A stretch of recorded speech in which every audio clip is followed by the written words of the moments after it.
that we, at the time, up until at least the mid-70s, really felt that we were still living under the, in the guise of a single and absolute created society where there were known truths and known lies, and there was no kind of duplicity or pluralism about the things that we believed in. That started to break down rapidly in the 70s, and the idea of a duality in the way that we live. There are always 2, 3, 4, 5 sides to every question. That the singularity disappeared, and that, I believe, has produced such a medium as the internet, which absolutely establishes and shows us that we are living in total fragmentation. You don't think that some of the claims being made for it are hugely exaggerated? I mean, when the telephone was invented, people made amazing claims. I know the NDCs, president, for example. The president at the time when it was first invented, he was outrageous. He said he foresaw the day in the future when every town in America would have a telephone. Now how dare he claim like that? Absolute bullshit. No, you see, I don't agree. I think the internet, I don't think we've even seen the tip of the iceberg. I think the potential of what the internet is going to do to society, both good and bad, is unimaginable. I think we're actually on the cusp of something exhilarating and terrifying. It's just a tool, though, isn't it? No, it's not. No, it's an alien life form. What do you think, I mean, when you think then about the Is future there life on Mars? Yes, it's just landed here.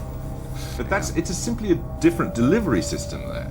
You're arguing about something more profound. Oh yeah, I'm talking about the actual context, and the state of content is going to be so different to anything that we can really envisage at the moment, where the interplay between the user and the provider will be so in simpatico. It's going to crush our ideas of what mediums are all about.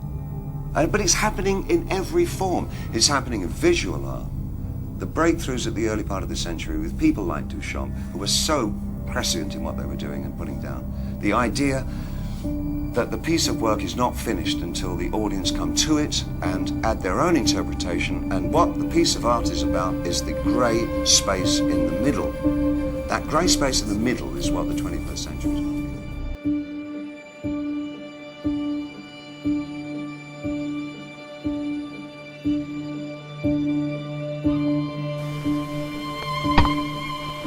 I come from a 19th century country, Canada, and this gives me a great advantage in looking at the 20th century. The 20th century is the age of electric technology. It's the most dominant tool of our time. And reevaluate every thought and every institution you formerly took for granted. I know exactly where the boundaries begin. Mostly they begin in the United States. So any Canadian can see what you cannot see. That is, you live in the 20th century more or less, and it becomes therefore invisible. The electric age is changing you.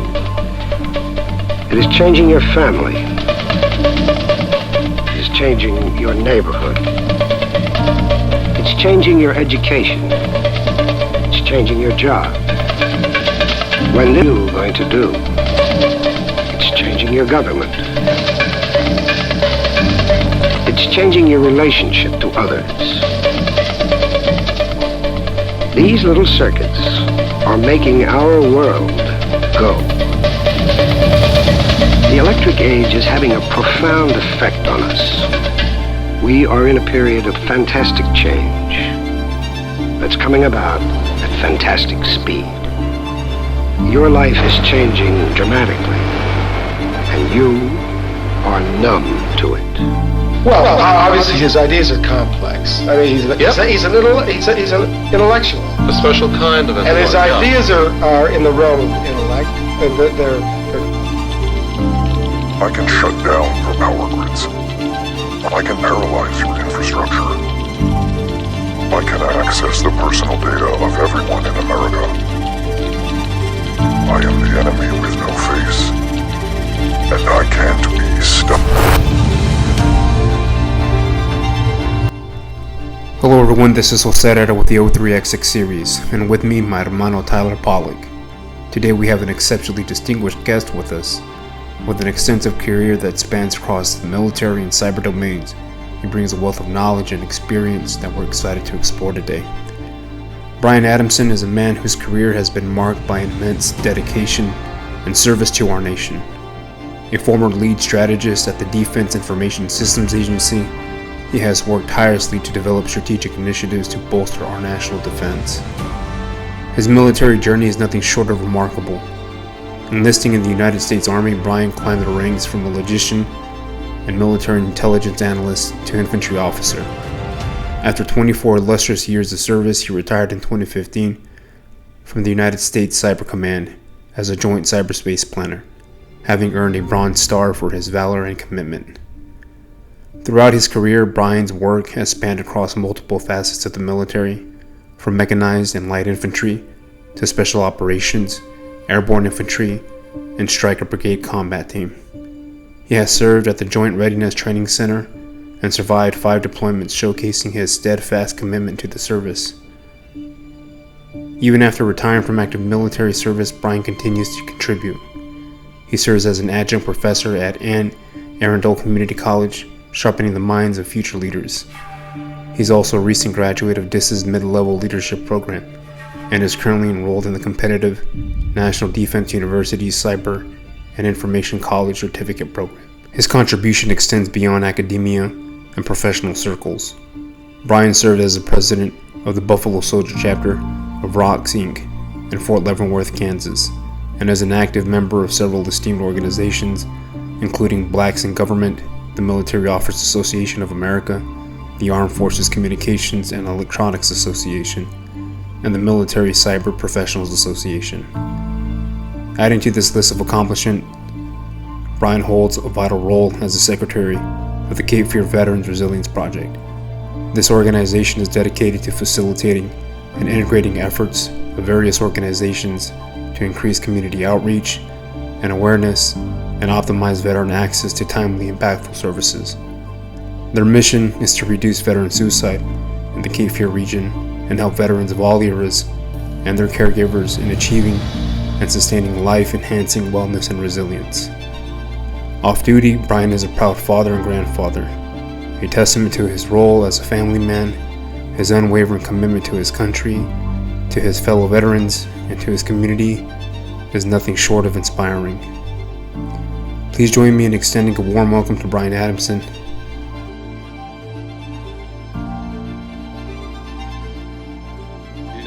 I was constantly. What is that, Nate? Oh, what is that? Ask me about blackmail inflation. I will. I will. I will. I will. I will. Black. Yeah. Now we gotta. So where do you guys want to go with this? Because I know we kind of started like. Dude, I was trying to print out like the whole agenda so I could kind of knock items off as we went. And of course, my printer's not working.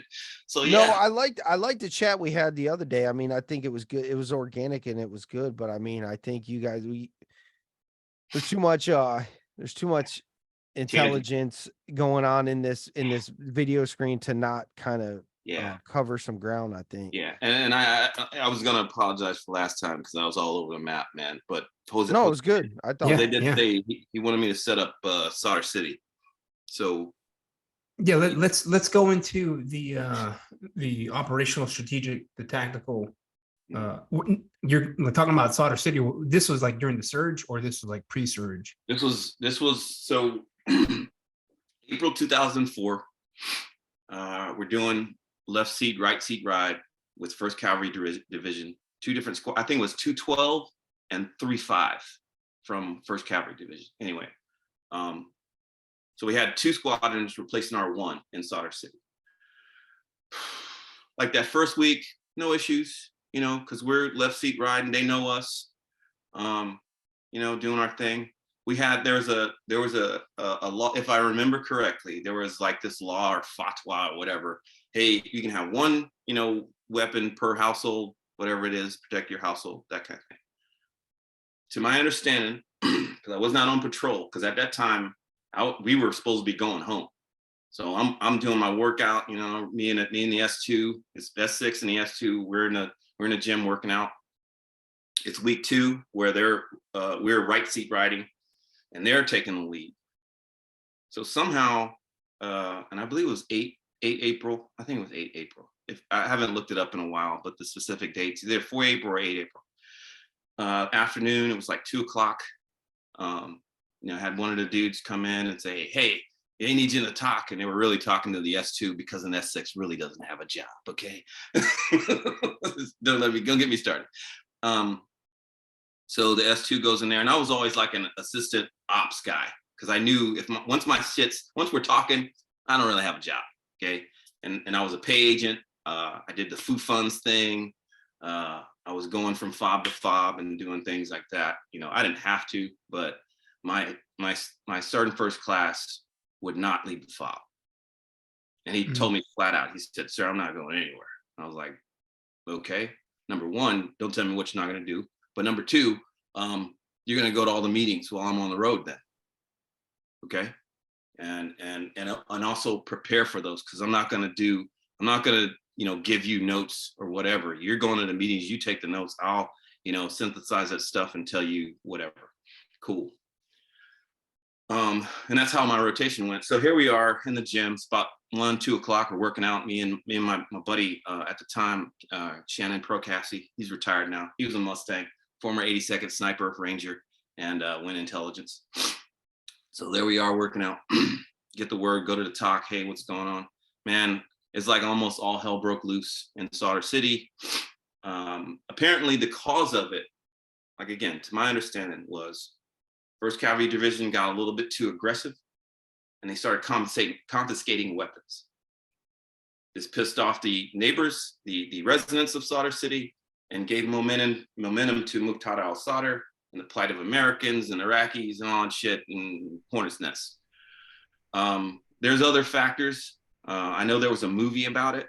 I think it was on Discovery Channel or History Channel and it covered 1st Cavalry Division. And it barely mentioned 2nd Cavalry Regiment, who I was with at the time. They called 1st Cavalry Division the horse that wouldn't shoot. Okay. I don't know if you've ever seen their patch, but it's like a horse head that slashed through it. It's a big patch, yellow and black. Anyway, that's what the Iraqis called. I didn't make that up. The horse they never rode and the line they never crossed. Why do people hate cavalry or hate on cavalry? So I don't know, man. So 2nd Cavalry Regiment, because they're very demanding, I guess. Okay. And the thing too is like, once you're in the cav, like I didn't wear my signal flags because I was a signal officer. I wore cav stripes. I would cav cross sabers. Everybody does because everybody's cav. So you see where I'm going with that? Right. It's kind of like you guys do in the Marines. You're a Marine first and foremost, right? So yeah. It's just like the infighting, the bullshit. Like I know, like I have a buddy that was like light army or light infantry in the army, and they like shit on their Met guys because I guess it's like different, but it's like it is not really. I mean, we're all we all talk smack on each other. So that first couple of days, I'm probably get the numbers wrong, but I believe it was 51 wounded in action, 8 KIA. And one of those medevacs took about 45 minutes to get there. Okay, so one of the saving graces of that afternoon and evening and couple of days after was that we had 3 squadrons worth of medical personnel. All right, I remember seeing the vehicle that came back in because at first the QRF couldn't get activated because they didn't have the ability to talk.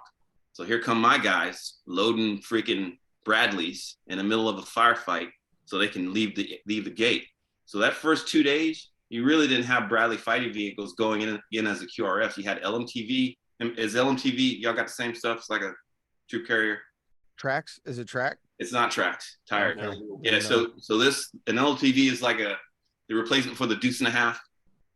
And you got, it's troop carrying, it's not an armored vehicle. It's like there's a canvas over the back. And we're sending the QRF in a canvas vehicle. Okay. Yeah. Okay, like, and then I saw the vehicle when it got back. You know, that was a At this long point, night. when was this? What year was this? 2004. 2004. So you guys were still dealing with armor issues anyway. You were Yeah, we didn't have up armor vehicles. Yeah. Once we got extended, we got up armor vehicles. First Cavalry Division, they had up armor vehicles, which is kind of the reason why they didn't mesh with the Iraqis, because they tended to be cuddled, you know, holed up in their vehicles, riding by. They're not necessarily waving. You can't see them waving. You know, maybe the gunner is, I don't know, but that makes a difference, man. When you're doing presence patrols and stuff like that, and you have a relationship, you know, but then you start being standoffish, and they feel that, man. They know the environment, you know, way better than you do. But so there it was, I mean, you know, and I'm walking by the aid station, man, and it was just, you know, it's the kind of thing where that's the shit you want to forget, you know, people crying for their mama and missing limbs and bleeding and stuff like that. So as a result of that flare up, you know, as you may know, the Karbala and all over Iraq started flaring up, Mahdi Army and all kind of stuff. So we were told, yeah, hey, you guys are getting extended. Stuff was taken off of boats. You know, one of our squadron got away easy. So 2-2, second squadron, 2nd Cavalry Regiment, they got the ability to leave.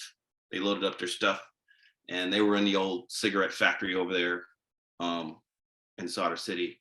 My buddy, Steve Walters, man, if it wasn't for him, I would have failed as a SIGO. You know, and I appreciate him. I'm still friends with him now, man. We follow each other around, and we it's like, so that deployment 2004, we ended up deploying together unwittingly in 1st Army Division in 2010. You know, switch jobs, new jobs, all that kind of stuff. We were doing something different, but anyway, so Solder City happens. We get extended. We're driving to Al-Qud to, you know, we talked about the CPA guys, the Special Forces guys that were holed up in the CPA building in Al-Qud. And it's funny because when I think back, I was like, oh, you know, we had Ukrainians there. Huh. But you know what the Ukrainians were doing? Peacekeeping. So they weren't going to break the gate to go engage in with anybody. So, yeah, what is that? That's a cop out line, isn't it? Like, what the fuck is peacekeeping, right? It's the same thing they did in Somalia. Yeah, it's just we're not going to do anything. Right. We're just here. We're here. We're just here. Yeah, and of course, so when we got to Al-Qud, this was the other funny thing about it. It's like we get there, and we had, so I would never, like, my soft brothers, Rangers, as well as the like Marine Infantry, they kind of all do this, as well as like the light forces, where it's like you guys are constantly like, hey, we just had another terrorist, you know, ping. Hey, you guys got to go again. We just got off the road. Ain't nobody else. Got to go. So I hadn't really been in those kind of ops before, other than like in the field and playing and stuff and PLDC and whatever and BNOC. And so we're good. We get on the road to Al-Qud, which is about 200-kilometer movement southeast, okay, in Iraq. We get there, you know, and like I said last time, you know, convoys are getting shot at and everything. And this was an example of my ability to be empathetic at the time. So we get there, we set up the rear of the 1AD, like a hasty kind of talk or whatever, division rear head, you know, setup. And it's like pitch black. People are coming in. I'm standing in the talk, and one of the dudes that's a battle captain who I flew over with, he's like, hey man, they were shooting at us and I just didn't know that. So he was clearly in distress. But at the time, my ability to be empathetic went something like this. Now, you'd be all right. And I left. I was like, it's just another day, motherfucker. But anyway, but so there that was. And then of course, we're about to go to sleep. It's probably 2 o'clock in the morning. And they go, hey, we got to send a patrol into the city. It's probably 25 kilometers from here. Where do you want the retrans set up? Oh, okay. Hey, do I get gun trucks? Yes. With what? 50s. Great. So one gun truck and 2 of my guys. Wait, As for I told this you is for comms? comms, yes. Yeah, I got you. Yeah. So, so 2 of my guys that set up retrans, unprotected except for 1 truck around them. In between, so there's the city, the retrans, and the patrol base, or and so they go out, do their thing and whatever. But the calculus that has to go into, I'm already shorthanded because remember, one of my soldiers got shot, and I'm short, and now I'm having to, and I had to give one of my soldiers up to augment some other folks. So I'm down to from the 6 I had, I'm down to 4, and I have to make decisions like, shit, if they get killed, what's my technical knowledge loss, right?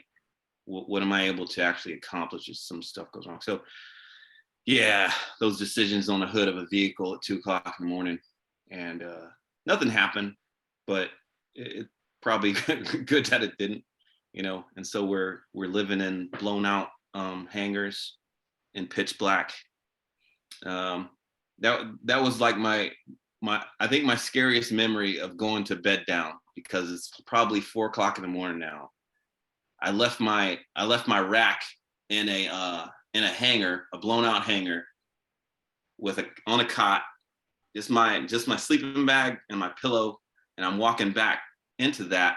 And as I look back at the top, because that's the only light around, I can see all these massive spiders on it at night and in my path as I'm going to go sleep. So I got to think about, did one of those crawl on my cot?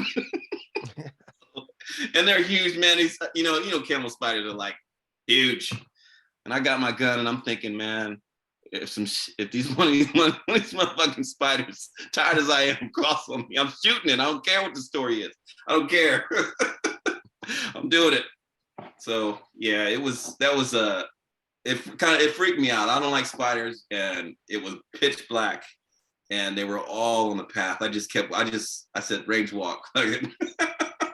getting the, so long night.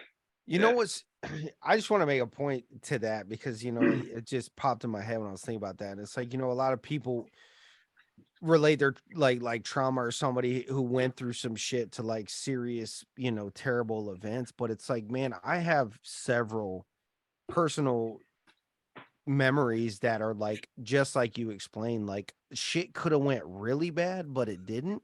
And like the fact that you were in that situation, and like that almost fucks with you more, because you're like, yes, dude, because luckily like nothing happened, but if something did, like it would be catastrophic, right? Because you don't have support, you don't have enough people, right. QRF's fucking nowhere near.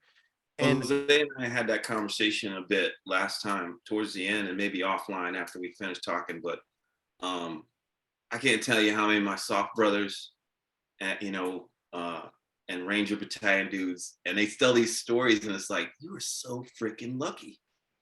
I mean, and it's overwhelmingly like, that it just so happened that this car pulls up and provides this, and y'all got in it and drove somewhere, and it's like, we weren't even supposed to be in that country. It's crazy.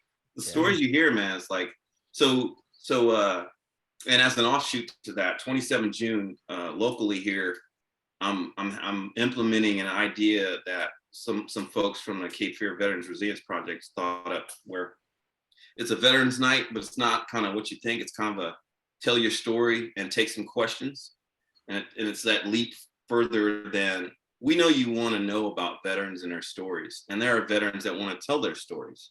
So let's have a night where it's like, set up a microphone and let's have a couple of military people come tell their story from various campaigns. And then you can kind of say, well, where were you? What did you do? What was your experience with this? And, not everybody's a trigger puller. So what did you do? Blah, blah, blah.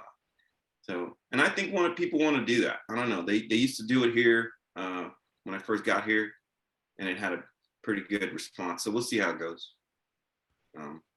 Yeah, that was here in Wilmington, man. The VFW used to be popping, and then just the lack of younger guys trying to maintain it. And then Wilmington is just a shit. It's a hotbed for natural disasters. So it's like the upkeep to that location it was just garbage. And now I don't even know where dudes hang out. I mean, besides virtually. And so I do have one technical question. Yeah. At that time in 2004, who was the so Solder City, that was Republican Guard, or was that like a mixture of like freedom fighters pouring in? All I remember is Muktano, Solder, Mahdi Army. Yep, Mahdi Militia. Yeah.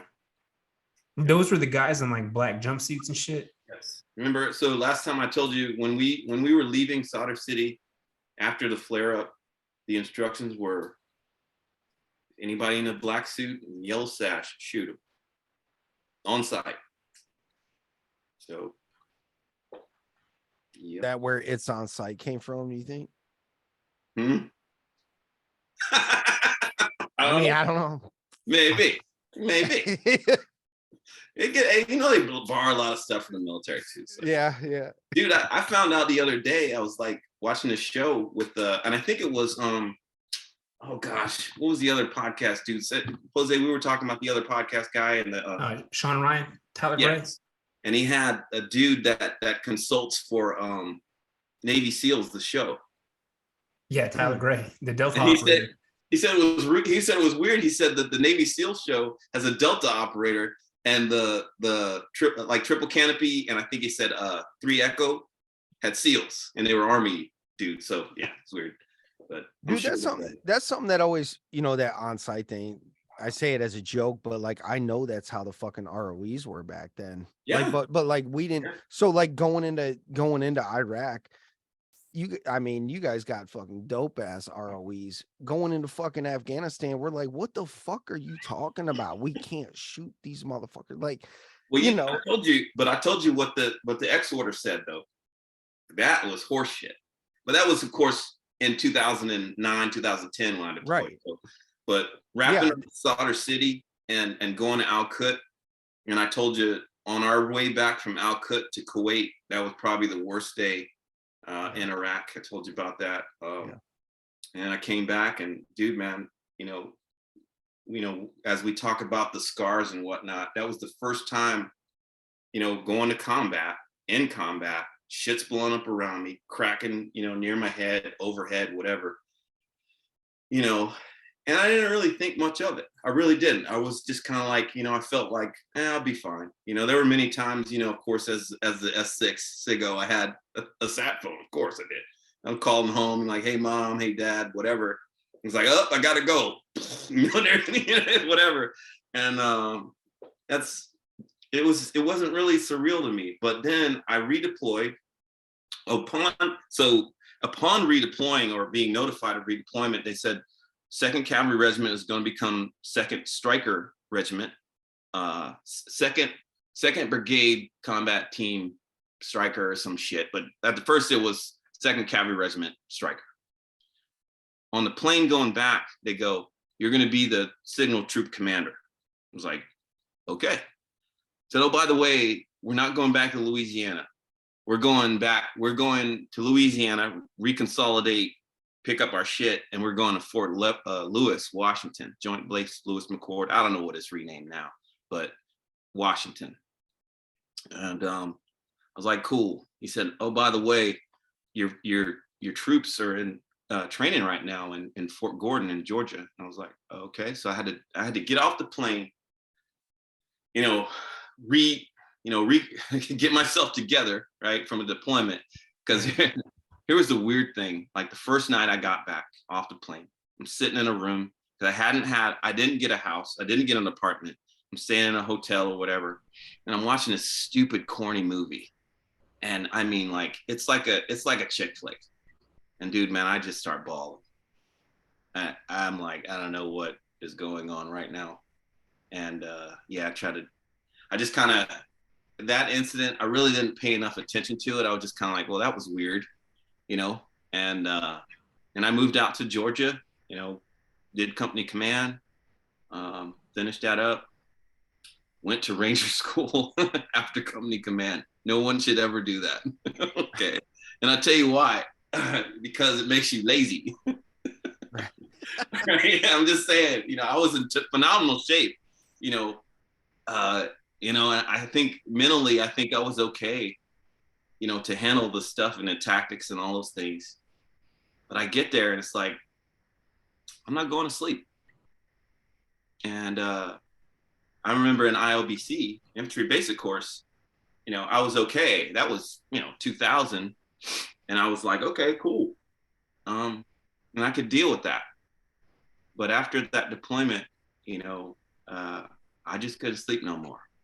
And I will tell you what, you can try to do, you know, lead a, you know, movement to contact and all that kind of stuff in Ranger School, and with 3 days, you know, without 3 days of sleep or 4 days of sleep or whatever. But I was crashing, man. And, you know, dudes were like, hey, are you okay? And I was like, okay.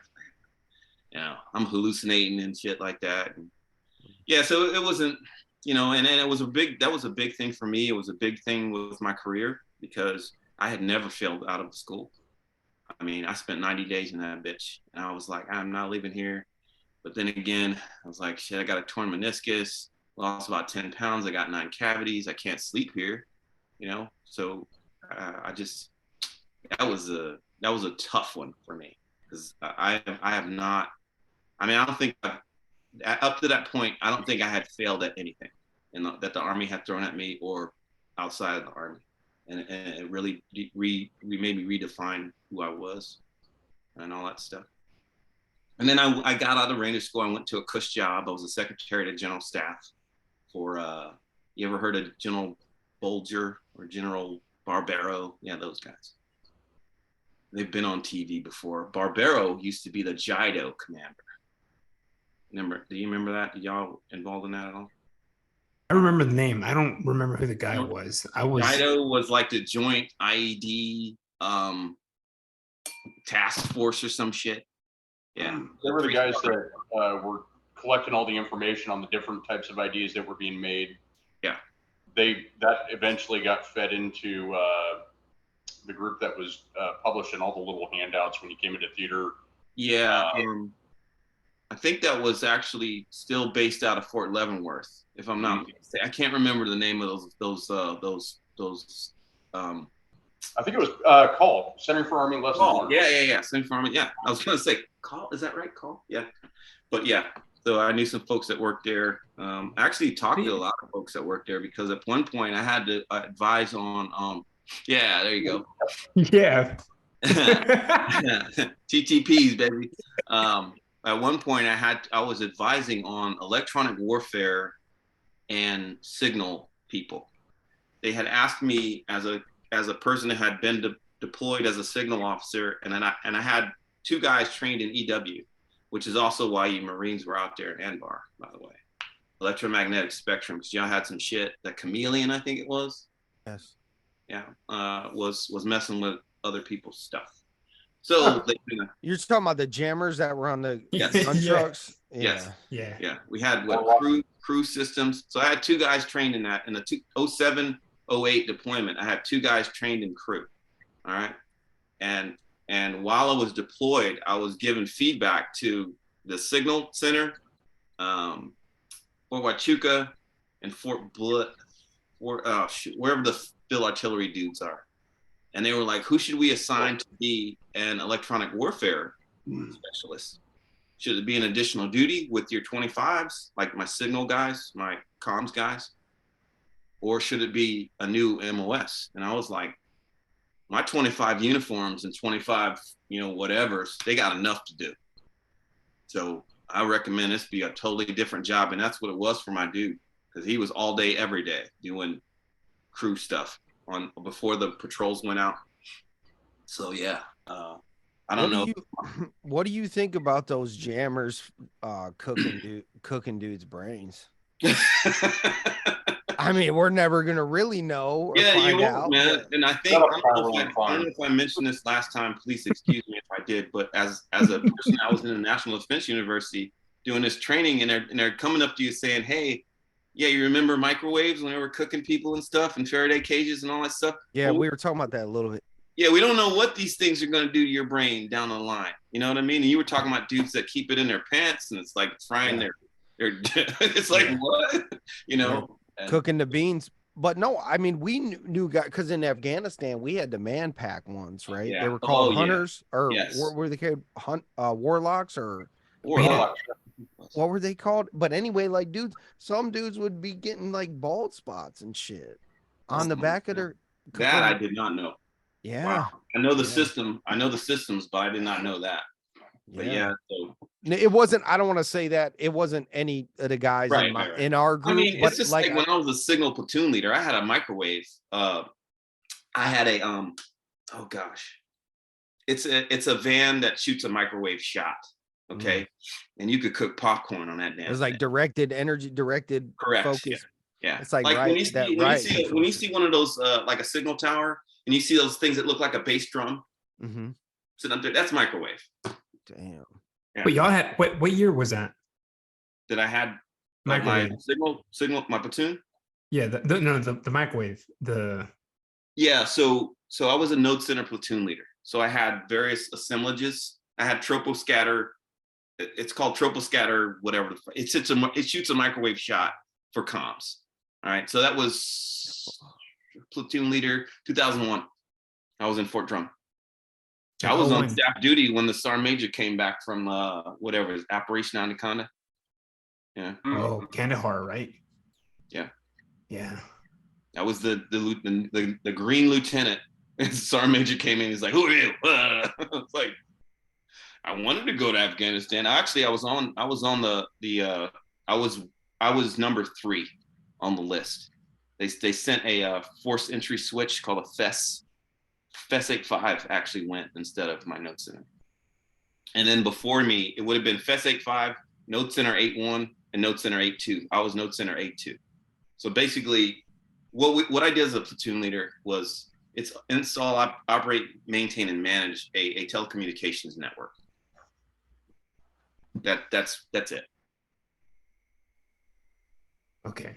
That's important. I mean, yeah, you got to communicate, or you're kind of screwed. Kind of a big deal. Kind of.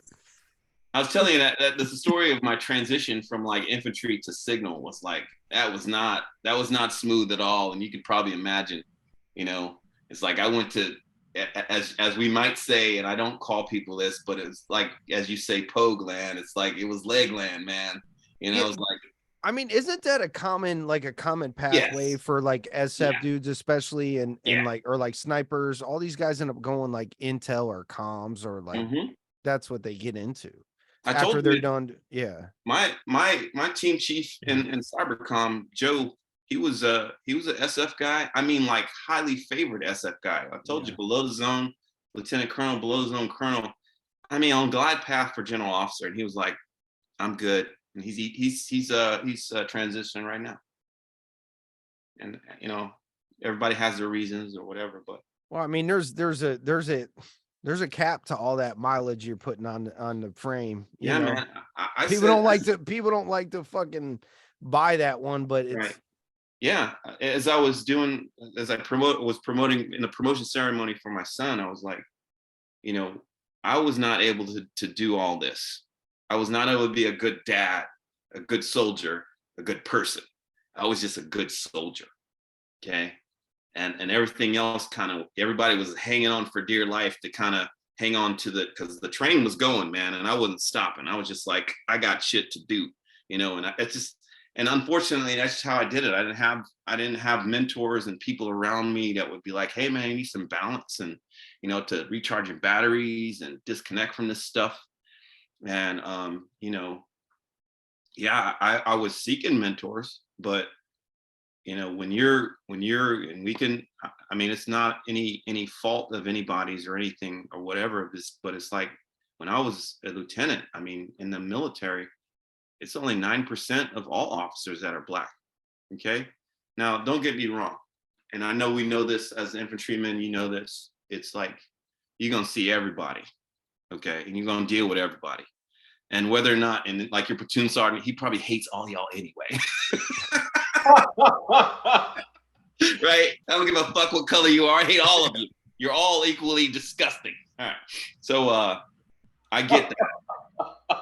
But it's like, but here's the thing. It's like, again, if you go back to sociocentric, egocentric, all those dudes that see me as, you know, and I'm a lieutenant, I'm in the room, all those cultural norms tend to shift to the majority.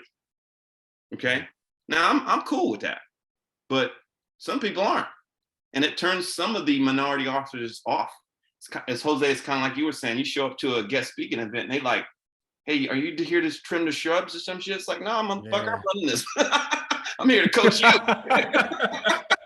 You know what I mean? Landscaper. Yeah, yeah. And it's like, That's fucking terrible. That's so terrible. Yeah, but I mean, this shit happens, man. Okay. The USCYBERCOM deputy commander, okay. God, what was his name? He was one of my mentors because he used to do this Black History Month thing. Remo Butler. Yeah, what a name, right? But yeah, man, he had a full mustache, special forces dude, USCYBERCOM deputy commander, and people would notoriously not salute him because you're thinking Sergeant Major when you see him. And the cognitive dissonance was too much for you. So he had several conversations with people like, hey, is something wrong with your hand? You know? Yeah. about a colonel or a general telling you that. It's like, sorry, sir. Yeah. But it's cognitive dissonance, man. And I didn't make the system, but I damn sure lived in it. And I felt those microaggressions. And it was like, what are you doing here? You know, it was like we were talking about, Jose, you know, like, hey, but I'm here. And oh, by the way, I can thrive in the majority's world, you know. It's one of the things I try to tell my kids, where it's like, you've only seen this small portion. Like in Fayetteville, Fort Bragg land, they went to a majority Black high school, you know? So when my son joined the military, it's kind of like, he's in culture shock, man. You ain't never experienced nothing like this. And you want to be an officer. Okay. Well, how do you feel about being the lone person on the lone Black guy in the room? Are you comfortable with that?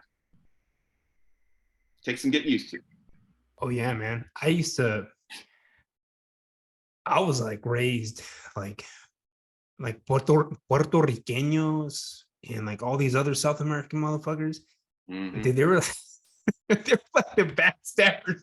So when I came to North Carolina, man, I was like, man, I don't know if I can trust you, bro. Everything that I've heard about you is not good.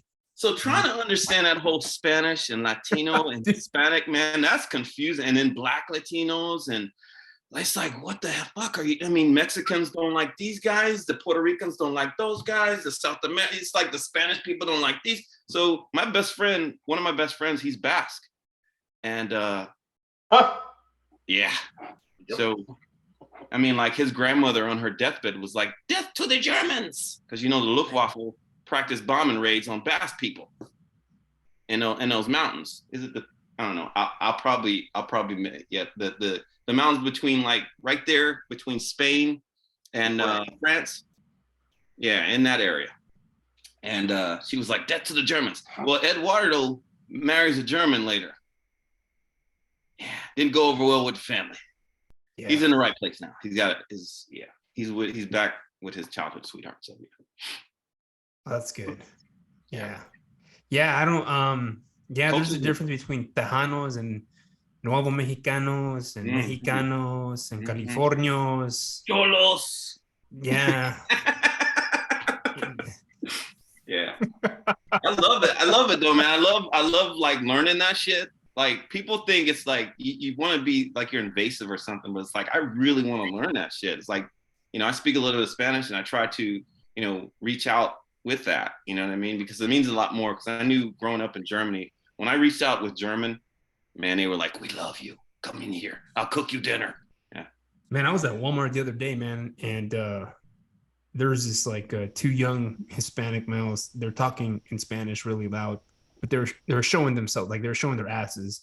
Mm-hmm. And I'm a psychopath, man. I wear all black and I wear sunglasses inside Walmart because I don't want to make eye contact with anybody.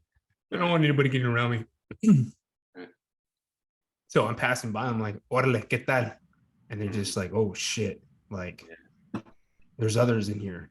I was like, "Yeah." gotta calm down, dude. Yeah. Make it look bad. Right. And we talked about this offline, Jose, where it's like when I go out, I don't want people to see me as, you know, like some bummy black dude or some shit. And that it carries this the stereotype on. I don't want to do that. You know, when you see me, you know, it's decent. I mean, I'm not gonna do it just because, but when you speak to me, I might even throw a jab or two in there on like, I probably see more of the world than you. You know? Yeah. And for you to be looking like these microaggressions that you got going on, you know, I don't know. It gives you kind of a chip on your shoulder, but at the same time, you probably need to kind of chill sometimes. Yeah, that Wilmington is a specific. I've never so. Typically, people stay away from me because I have that. I just don't. You know, just stay the fuck away from me. Wilmington is weird because you can fall into the trap of the narrative, depending on what part of town you're at, and depending on what, you know, where you grew up, and then you get immersed in it, and then it's like everything that's being compounded within like the mediated state, it starts feeding into it, and so before you know it, you fall into this whole entire new narrative that you were never exposed, or your inner narrative identity changes, and you just become more susceptible to what's in your proximity. And it's not good in terms of trying to understand where we are, at least geopolitically, locally, nationally. And it just, I think it gets down to the point of what Nate and Pat talk about most of the time. And that's that kind of like grammar, right? We get down to a lower level of grammar where we're talking the exact same thing, and any attempt to like try to come up with something new isn't happening. And as a result of the inability or the ability for technology to essentially cut out entire data sets, words, it just leads to conflict. But again, I have an understanding of how to not so much as combat that, but create different conditions that can compete with those types of mechanisms and artificial or forced narratives. But the other aspect of it is the other piece of it is just complex, and people don't have a proper understanding of it. And when you begin to break it down, because it's so complex and so overwhelming that people don't want to fucking hear it. So you kind of have to resort to like lower level memes and shit to try to drive a point through. Dude, nowadays anymore, I just don't think people are doing the simplest listening to each other. And I think we talked about like Andrew Tate and Jordan Peterson and all this kind of stuff. And it's like, I watched a panel and it was like some of the Black thought leaders or whatever. I think it was Michael Clark Dyson and a couple others. And Jordan Peterson was on the panel. And Michael Clark Dyson was firing Jordan Peterson. Why are you so angry? That's not like, have you really listened to what he's saying? What Jordan Peterson is saying is like, it's really practical. It's very cut and dry. It's like, why do you have such a problem with a dude that is saying, yeah, you should be a savage, but you should understand and be able to control that savage. Otherwise, you're useless, right? You're a weak man, right? Men should be trying to build themselves up and challenge themselves. That's all he's saying. And then get control of that monster, all right? Because without that control, you're undisciplined, and you're able to go in any direction and be set off at any time. So you need to learn some control. All right, cool. Can I actually, if you don't mind, I'll add something to that. Please. I ran across something the other day, and it really caught me off guard because I wasn't expecting it. But we've all heard the term. If you've been anywhere around the church, you've heard the Sermon on the Mount. And so you've got everybody knows the meek will inherit the earth, and it's probably one of the most, you look at that and you're like, well, what the heck is attractive about Christianity? If you're being told to be meek, the actual definition of meek is the ability to subdue anger. Right. And the way I read it, I was like, wait, what? I've never read that definition of it before. You know, I've always been told meek is this, you know, you're passive aggressive. You know, you're the one who rolls over and shows their belly in a conflict situation. Yeah, nobody wants to be a part of that. There's nothing attractive about that. Yeah. And it turns out that it's actually a power move. If you go through and you actually look at the definition of most of the Beatitudes, they're all power moves. It turns out the gospel is actually far more subversive than I realized, especially in the context that it came from. But that one specifically stood out as, you know, if you don't recognize anger as a core function of that's your litmus test for what's going on. When you start getting angry, that's something in the back of your head saying something's not right, something's out of line with what your understanding of justice is. Yeah. And that's where you take the time to examine it. That's the whole point of being meek, is taking that time to actually examine where that source of injustice is coming from. It goes into as well. I used to send this verse to my brother all the time. It's like, blessed are the peacemakers, you know, as a cop. And it's like, well, peacemaker, what's that mean? Are you a peacekeeper or are you a peacemaker? Because a peacekeeper is going to go, I'm going to be quiet so I don't break, you know, I don't disturb anybody. Peacemaker is going to go, hey, what's on your mind? So we can get back to a peaceful nature, because this ain't it. And you're not afraid to do that, right? And it takes courage, man. It takes. Yeah, it comes from the same place as holding your hand out over the waves and saying, be still. Yeah, yeah.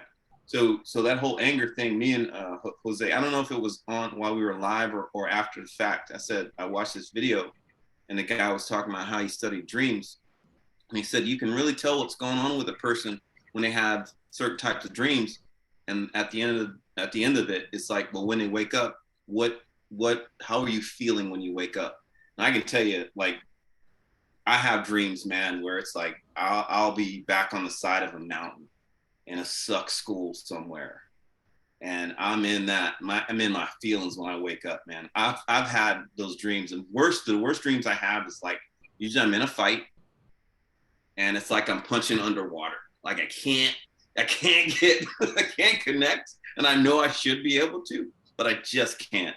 And it's so frustrating to wake up like that. And it's the kind of thing where I think about that and I go, man, I don't want anybody else to deal with this shit. I mean, and it's so unconscious, but it's like, it just sucks. Because I mean, now I'm going to have to do all my therapy and training and shit, and you know, make sure I'm okay, you know, and I'm not being that way towards someone else. Because I've dated people, woken up like that, and it's like, I'm not good. I don't need you to necessarily not be around me. It's just that my moods don't change that quick, man. And yeah. So I don't know, Jose, did you want to go into the whole clearance deal, man? I really wanted to get into that. Yeah, let's go ahead, jump into it. All right. So Staff Sergeant Adamson was also the S2 NCOIC. He was also the OPSEC guy, the SAIDA guy. If you need me to do any of these acronyms, because some of them are different in the Marine Corps, I know that. But SAIDA is subversion and espionage directed against the United States. OPSEC, Operation Security, you're probably familiar with that. Classification Authority, and I processed security clearances as the battalion S2. Later on, I was a brigade S2, all that stuff. Anyway, and when I saw that Air Force dude, you know, and he's spewing classified and all this stuff, and it's not, and if you want to get into the Manning, because Manning was in our unit when we were in U.S. Division Center. Oh, really? Yeah, I think he was in 1-3, First Brigade, 3rd ID, I believe. I know he was in one of our subordinate units, and he may not have it disclosed at the time, but he was in one of our units. And I can tell you this: look, we have certain restrictions on certain classified information. if it's on a portal, it's kind of like, you know, your permissions on folders you can access, okay? Privileges, user, you know, the user directory, Active Directory, you can do that through. You can do that through, like on the SharePoint, share drives, you can do that as well. It's very difficult to nitpick, you know, on the internet, how you're screening folks, because if they have those permissions, they just got them, you know what I'm saying? And you can read anything they want up to that level. And there's certain things, yes, they seep through the cracks. And it's like you have some access to some shit that you don't need to know. But for the most part, it's need to know. And I will go into the special access programs, special technical operations. Now we're talking about, do you have a polygraph? Okay. Well, is it a full scope or is it a CI? So most military people have CI polys. Yes, there are other military members that get full scope, but usually that's for the intelligence community and those that support the intelligence community. So when I go to bars and stuff and I hear these Trump supporters, it's like, why are they being so hard on Trump and classified, blah, blah, blah, Hillary Clinton, da, da, da, da, da. And I'm like, well, first of all, they should all be in jail if they got this shit that ain't a skiff and it's unapproved. Number one, jailed, remove a clearance, or fined. And I don't see any difference between Republican and Democrat, okay? Because I know after a few investigations that I've had of classified disclosures and having to take boxes, you know, the computer box to CID to get investigated. Damn. Yeah, so, you know, I don't understand what the big hubbub is. I think there should be one standard, and that we should adhere to that. And there should be no exceptions for this. All this, you know, even with Biden, if Biden's wrong, Biden's wrong. If there's stuff on that laptop, then he's wrong. End of discussion. Let's not, hey, he's being targeted, blah, blah, blah. No, that motherfucker didn't adhere to the standard. He's not a standard bearer. And we know as leaders, kind of need to be a standard bearer. Just saying. Yeah, I mean, it almost just kind of seems like the standard just has an on-off switch, and depending on who's in charge. I mean, honestly, you know, it's ridiculous. Yeah, man. It's like, oh, for you, it's different. For everybody else, like, no, I'm not with that. I mean, unfortunately, at our level, especially you, like you talked about, like that happens. You know, that's probably happened, especially you, Jose. You know, minorities that get shit turned on you because I'm not trying to pull the conversation that way, but you know, the standard doesn't apply to you the same way it applies to a lot of other people. And it's you know this too, where it's like, you know, when I became an officer, hey, rank has its privileges.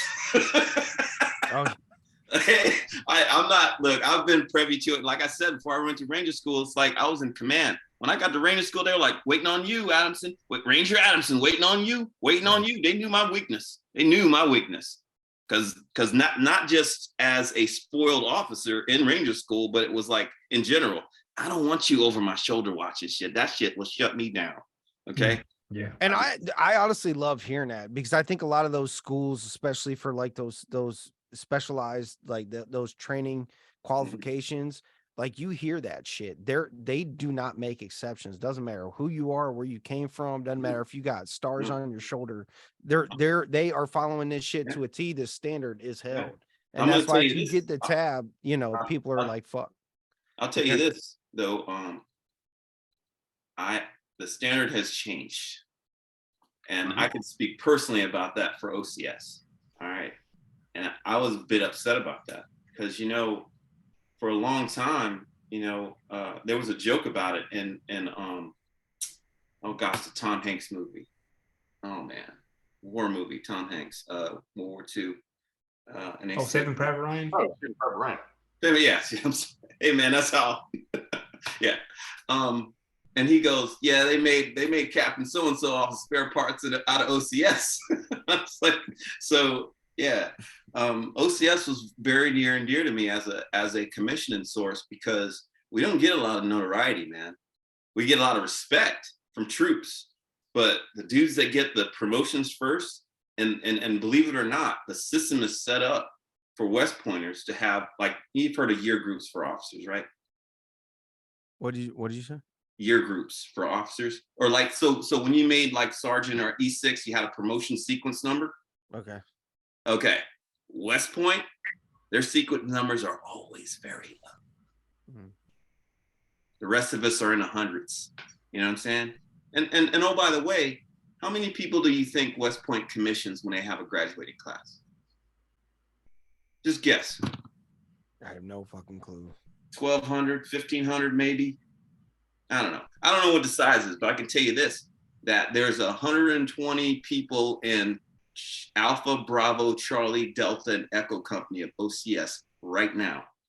And every 90 days, there's 120, 110 people that made it through. Hell, probably all of them now because it's a gentleman's course. Yeah. And, but of course, you know, it always happens where it's like, oh yeah, back in my day. Yeah. Hey man, I'm a graybeard. I'm a graybeard now. I'm not afraid of that, but I think we lost a lot of credibility with the way the school's gone. Signs of the time, man. Signs of the times. It's not just in those areas. It's also too in like general recruitment. You're talking about waivers being made for students who have. Dude, I was talking to. I probably shouldn't say his name, but he's a National Guard guy, and they legit have waivers for kids who have like 10, 5 on their ASVAB score. They had to start at like some bullshit MOS. Yeah. And then they can retake the ASVAB. Laundry specialist. I get it. Yeah. It's a trip, man. It's a trip. My son, when he went through like 3-4 years ago, I was like, he's calling me. He's like, I got my phone. I was like, when I got my phone and privileged to go off post, it was probably week 7. When you got pinned first lieutenant. Yeah, right. Like, are you still wearing your steel pot and shit and doing facing movements in the kitchen? Yeah. So yeah, it was rough, man. So you felt like I actually, so as opposed to any other school that I've ever graduated from, OCS, I earned that shit. And but it was like wake you up in the morning at 2:00 in the morning. Hey, let's go for a run. They call them midnight runs. Wake you up at 3:00 in the morning, and it's like you're in the field. Roll left, roll right, get up, get down, get up, get down. All right, go back to bed. Reindeer games, man. They play some serious reindeer games with us. And like I said, at the end of it, and as a distinguished military grad, it's like that shit meant something, man. It was like, but did we get like, hey, what school do you want to go to? No. Good luck. Thanks. Out there. Yeah. So that's the thing about OCS is like, it's all numbers, man. It's all numbers. Whatever the Army needs, we need field artillery officers. No, you don't get your choice. Whatever. You can write down like your top 10 or whatever the fuck. But yeah, okay. Why my son wanted to be a SIGO, I don't know. But I don't know. Do we do enough to that clearance thing? Well, I think it was getting to a larger point, and it seems to me that even within like the DoD spectrum, in relation to like the socio-political state that we're currently in and the geopolitical state, there's like a cull taking place, like a purge taking place to eradicate, the existing or the potential party that could take over. Yeah. And with it is a whole slew of, I don't know, it's just like, I'll put it to you this way. It's like every day I feel like I'm fucking censored. I can't say what I want to fucking say. Right. And what am I supposed to do about that? Now, is that like me being an asshole wanting to say something, or is that just like for example, like we got students, I don't know if we ever talked about this one, Nate, but like we got students that identify as animals now. Mm-hmm. They have personas. Mm-hmm. We have students that identify as being disabled, and that blows my mind that actually exists, that they have special privileges because they've decided to think this way. Special privileges for susceptibility. Yes. Yeah. You cannot call out the how would I put that? Because this has actually been part of the ongoing shift in narrative. nobody wants to talk about what actually contributes to that decision-making process of why somebody wants to identify as something other than what they are. And it's a susceptibility issue. Yeah. And monkey see, monkey do. Yep. And why? Yeah. I mean, you look at TikTok's influence and the rise of identifying as whatever. It's a really, really bizarre way of figuring out who is the most susceptible. Well, who does that serve? Obviously, it's going to serve political parties. If you know which members of civilization are the most susceptible, they're the ones that you're going to, they're your activists on both sides. This is a nonpartisan issue. Yeah, I'm glad you said that. I didn't want to cut you off. No, it absolutely. It's important to identify because I'm watching both sides of this, and I'm watching.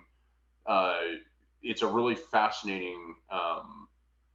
When you step back and you actually look at what's going on, both sides are being radicalized. Yeah. And there's there's some irony. You brought up McChrystal. What was his role in Afghanistan? Yeah. Interesting. And you look at, we have methodologies that counter this, but we're reaching for other methodologies that exacerbate it. Yeah. The narrative warfare and polarized narratives, stuff like that. Yeah. But nobody wants to talk about the actual unifying underlying issue, which is susceptibility. That's one of the reasons why Pat and I first started talking about psychosecurity in the first place. Right. Is trying to, because don't pick people out because of a quote unquote mental health issue. Pick people out because of their vulnerability to themselves and to the organization that they're a part of. We used to touch on this, and kind of the term that they were coining at the time was cognitive security. Yeah. And cognitive security, cognitive warfare. There's, this is ultimately, and Jose, I think like probably week 1 or week 2 of you and I first ever talking, we were talking about what happens after 5th generation warfare. That's 6th generation warfare. What does that look like? That's when you actually start destroying people's understanding of reality and themselves. So, you've got all the talk about non-kinetic 5th generation warfare, weaponized social media, all that stuff. It's aiming already headed that direction of you're trying to destroy people's understanding of the fundamental of reality. Yeah. Why? Like people kill themselves faster than your military will. Yeah. When like you destroy Andrew Tate would say, you're in the matrix, you don't even know it. Yeah. Yeah. I mean, like realizing that you're in this shit, that leads into various conversations, but I'm trying to stay focused tonight, okay? No, I'm sorry. I didn't mean to take that off on I was eventually going to one of the points that were in the agenda was the change to political requirements for some of these people. I'll give you an example, all right? I get stationed. I'm in Command and General Staff College. I got, months and months is whatever. I get my orders. It says PACOM planner for CyberCom, okay? And I'm like, okay, cool. I get to Fort Meade, sent to an undisclosed here and there, whatever, their thing. I gotta wait 2 months to take the polygraph to get in the door to do my job. Now, ultimately, I didn't do well in my first poly. Most people don't, but I've known people that fail a poly 6, 8, 10 times. All right. Yeah. They'll let you take it as many times as you want to. All right. I took it once. I failed one thing because they asked me, like I said, CI poly used to be, all right, people gonna probably get on and be like, it's not 6 questions anymore, but whatever. 4 questions for a CI poly, 6 questions for a full scope. I think it's 5 now, but yeah, they said something about like, hey, did you ever damage an information system? Well, shit, yeah, I was in Iraq, motherfucker. I mean, one of the ways to fix a computer before, God, what is that little that little silver dollar or quarter looking battery on the hard drive on the motherboard. This is how old I am. I forgot more cyber shit and IT shit than like 2 people. But so there used to be a way to reset a computer by like going like, you know, how did I know that? I don't know, but it worked. And have you voluntarily damaged an information? Well, yeah. It's like, and then they go, hold on. So these 4 questions can easily lead to about 15 questions. Okay. Because, you know, you're getting your baseline and all that stuff. My point with the whole poly thing in the first place is, why don't my elected officials have to go through that? When I applied to certain jobs, I had to take a psychological evaluation. I mean, not like the 50 question one, but like the 300 question one. Okay.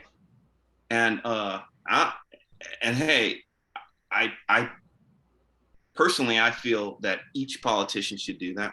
Because I mean, they require, unless you're in some podunk, they require law enforcement officers to go through it, and that's your pre-screen. That's early on. Yes, early on. But what about 6 years from that? Are they repolying them? Probably not. I mean, because that's just like with like range certification for cops. You know how many times you need to shoot a year to qualify? No, I mean, I agree with that, but I'm just saying, if that's a minimum requirement to even go onto the force, where is any elected official required to do that? Right. My whole point, get elected, they're already part of the system. Correct. My point in that is like, I'm pretty sure they don't. I'm pretty sure that they do a hand wave when they do background investigations, because I know when I told them when I went to CyberCom NSA and I said, hey, I had a foreign girlfriend, they were like, oh, dude, you just added 6 weeks on the investigation. Wow. Well, how did Trump's kids get a clearance so fast with foreign contacts and foreign bank accounts? Because they asked me about foreign bank accounts. They asked me about my foreign contacts. They asked me about my how long did I live in Germany and blah, blah, blah. Have I traveled outside the United States to certain places? You know, and there is a restriction list when you work at the NSA/Cybercom, right? And I just don't see where my elected officials are at the same standard. It's hard for me. When you got stationed at Meade, did you go through the briefing where they told you, when were you at Meade? 2013 and 2015. Okay, so you were at Meade the same time that I was at Belvoir. Okay. When I first got stationed at Belvoir in 2012, part of our briefing was there are over 2,000 identified foreign service agents in this area in DC currently doing operations. And I was like, so yes, I did get that brief. Yeah, and I'm like, wait, we know that they're there. We know that they're doing things. And don't we have like some sort of procedure that takes care of that? Why are they there? Yes, and yeah. I know, right? But you start asking that question of, okay, so if you don't have to register that information, who has information or who has leverage over our politicians? Right. How many countries? Yeah. So like I said on the previous podcast, I don't know if I went into enough detail on it, but as an intelligence analyst, we had something called an order of battle file, where I was looking at colonels, generals, their kids, what their interests were, and especially those folks that were in those special units, Spetsnaz. Oh my, let's look at those guys. What does the influence base look like? Sorry about that. What does the influence base look like on on some of our personnel we're looking at? You know, I mean, like me, if you really wanted to, you could say, well, he was one of these dudes in the military that were in specialized, set of job skills and positions and stuff. And it's like, well, what are his kids doing? And we did that. And to think that they're not doing it to us, that's very naive. You know what I mean? And I think when you were on last time, it's Matt, right? Me? Yeah. Nate, I'm sorry. My brain works weird. Just like my brother's Matt, but I don't think he's been on. Fair enough. Not yet. My brother's middle name was Matt, so I'm sorry. But in my mind, I went NATEMATT. Yeah, it's weird. My brain works like that. Okay. So, but yeah, I mean, I just have seen a few things, and it just doesn't make sense to me that an elected official wouldn't have to go through that. I know there's the expediency of whatever, but don't we really want to put security before convenience? Well, that system isn't set up for longevity. I mean, the re-election cycle takes over. What you talking about? Which thing? Our elected officials, right? So Okay, like a president only actually serves 2 years, and then the next 2 years are spent prepping for re-election. Yeah, prepping. Yeah, exactly. So it should absolutely be 6 years, man. It should be 6 years. But the requirements for elected officials should be more scrutinized, I believe. You should be studying that shit. There's no way that you're going to tell me that if I had a Joe, okay, that had the same background as what's the son-in-law's name, Jared or whatever his name is, Kirshner. If you telling me his background, and I take a PFC or a specialist or a lance corporal trying to give him a TS clearance, that's going to take a long time if they have a similar background, foreign contacts, foreign investments. Nah, man. No. Don't get me wrong. I know people with foreign wives and stuff. You know, my buddy Tim, his wife is Russian, okay? And he's worked in some sensitive positions. Matter of fact, you might know of the organization that he worked in, First IO. Maybe, oh yeah. So, and I've worked with those guys. I mean, I actually in concert with those guys, we were writing doctrine. So, yeah. And we actually the OPSEC dude is usually an FA-30. Operation Security. So I was an Operation Security Program Manager for 1st Armored Division, and we were doing that all through Iraq, where we did have an incident of a collection of uniforms and people aggressing the perimeter in U.S. uniforms. And I know that was a thing in Afghanistan. So, when were you with 1st Armor? 2009 to 2009 to 2011, and 2010 was spent all year deployed. Yeah, which brigade were you? I was at division headquarters. Oh, gotcha. Okay, I was 4th Brigade, 1st Armor. 4th Brigade, 1st Armor.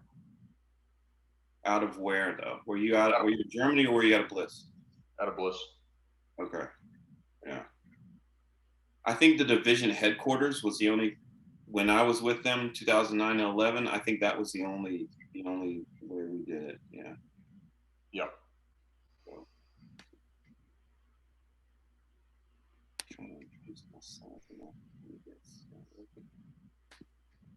Anyway, I mean, I just want to. I have a question. I'm not trying to side with Nate too much here, and go down this like the fucking doom and gloom route. But like, oh yeah, do you not feel like? I mean, we're talking about like elected officials, right? And you're talking about like term limits and this and that. But I feel like the division is just so high now. I don't see. Yeah. We are just divided. Like, well, like Jose, the majority of us, right? So yeah. Like, but my question is like, how do we get back to a point where we can have like some like level of trustworthy governance? Because it just seems like no matter who's in there right now, it doesn't matter if Trump ends up getting reelected or someone red does, or fucking they put another puppet in there. It just seems like, especially like young people who, I think like the majority of this shit, if they were to listen to this, it would just be so over their head, right? Yeah. Like they don't even want to fucking believe right. any of this shit that we're talking about here is reality or potential reality. They just don't even want to hear it. So how do we? Go ahead. I'm sorry. How do you again, the doom and gloom, like how do you convince somebody that, look, there is a way out of this, there is a way to bring this back together to where we don't have to be at each other's throats, at least. I gave one suggestion, and I don't know if you were still on when we were talking last time, but it was that as an elected, let's just say I become an elected official, and I win the mayor of Wilmington by 60% of the votes went to me, whatever, I win. I think it should be incumbent upon the winner to analyze those folks that did not vote for them. What does the 40% of Wilmington have to say about me who didn't vote for me? That's how you get the solution to that problem, with people that actually care about it too. But care about and kind of like we hit on a little bit, you know, like you're talking about people you look into for, you know, insight or knowledge or inspiration, Jordan Peterson, whoever it wants to be. Like, do you not believe that, especially amongst young people, like, people gravitate towards the information that they want to align with their beliefs, right? So how can you, if you are elected and you can look at these people that didn't vote for you, how are you gonna, like, what is the method to kind of win them or bring them on to? Personally, I would use the weapons of the day. I would use the TikToks and the Instagrams and the Facebooks and everything else, and I'd have town halls that were over Zoom and whatever else that people could freely participate in and ask questions of me. Yeah. Specifically, I think you should have to host an open community forum with the 40% of the people that didn't vote for you. Right on. You know, I think you're absolutely right in that. And it's funny, we've got here in Texas where I'm at, there's a younger kid that ran for city council, and, you know, 21 years old when he first got elected. He's in his third term now. That's actually gotten him more votes. I'm sorry, I don't represent just one side. I represent everybody in this town. Now, percentage may have elected me, but I'm still responsible for that whole group. That's right. And it's so I would actually say that I think that's something that the younger generation gets a lot more than the older generation. You guys might hear my cat in the background. I'm sorry, I can't. He's out of control. I mean, if I close the door, he's gonna start whining. If I leave him in here, he's gonna start whining because he wants to go outside. So whatever. Yeah. I was gonna say, you become them. You go into the cave. Yeah. As them. You take on a persona. You become the animal, and you go talk to them in their own language. Then you give them the option. So pretend that you're a lizard. Okay. You go in there and you talk that lizard, talk to them. You give them the options. You show them why that they're vulnerable as lizards, and then they get out. That's how these kids talk. And that's what the point that I was getting at with, like, the whole personas, right? So I've talked about this before, that there's kids who believe that they're these animals. Yeah. And if I talk to them the way like we talk to one another, they're not going to understand it. They're not going to get it. Right. And so there's like a level of empathy that has to go into it. And I just don't, like, older generations are not as empathetic. Like, even me, man, it's like, I don't feel sorry for, I mean, I do feel sorry for you, but I don't. Right. But at the same time, I can't. And so that's why I think let me say this. That's why I think the behavioral health model is important to approach it these types of situations as a behavioral health model. You don't know what they're going through and why they're that way. I mean, you can, what's that guy's name? The Navy SEAL that, who underwent the whole transition and then he just transitioned back. What's his name? Beck? Yeah, Beck. Oh, really? I forget his first name. What's his first name? So Chris Beck, but Kristen Beck. Yeah. So highly decorated Navy SEAL, has an abundance of adverse childhood effects, childhood trauma, goes into, Navy SEALs, then gets into DevGru, goes into some R&D stuff, accumulates even more trauma. And in that process, I think he was attempting to reconcile that, hey, there's something wrong with me as a result of not just, combat trauma, the TBIs, but also this other stuff. And because the conditions weren't cultivated for someone to approach him that way, or even ask him in an empathetic way what's going on, this like extreme avenue of approach was there. And that's what happened, was that, I guess that you might say something more about it. Maybe there's like a level of accessibility as a result of those traumas, or he was just so vulnerable that maybe this was the only option so that he could get the attention he needed in order to, I guess, get like this catharsis. And then years later, he recognized that it was not healthy, and that, you know, now he understands like the level of manipulation, but it goes against the dominant narrative of what's being like forced upon us, which is this, you know, whatever you feel about the LGBTQ plus community. Yeah. I mean, there's a lot going on when it comes into the social media and politics, and just living as a, you know, in this information environment, advanced information. I mean, it's a lot, and arguably it's too much, you know. I was going to say, as to finish up and round out that whole politicians and security clearances and stuff, is just, and I think one of you guys said something about how do we get that information to regular people? Well, that's why the system's designed that way. I can't tell you how many bars I've been in talking to people about FISA and how they're convinced, oh my God, my country's doing this, blah, blah, blah, blah, blah. If that happens, someone's going to jail, someone's losing a clearance, someone's getting fined, whatever it is. And there's a FISA court, you know, and there are tech supervisors that are in charge of this shit. Hell, when I was in CyberCom, in order to go to certain NSA meetings, I had to take FISA training. So, you know, I mean, you know, I wanted to also, like, from the Nate's doom and gloom, because I believe last time, you know, it was like, I'm putting it all out there and no solutions. But I said in the last podcast that yes, there are folks that are looking at this. You know, just like I said, you know, my team chief of CyberCom, former SF guy, G3, assistant G3, I think he was a former battalion guy. So yeah, we had some infantrymen looking at the problem set. We had some SF guys looking at the problem set. We have some SF guys on the ground doing FID missions that are looking at this cyber problem, right? Because after they set up their battalion headquarters in FID and teach them how to fight, shoot, move, and communicate, some of these foreign armies are going, hey guy, this is great, but what about cyber defense and you know, that stuff? You got a guy that's going to teach us that? But the Nate, this is probably where you can chime in too, man. I don't see it as a wholly tech and software solution.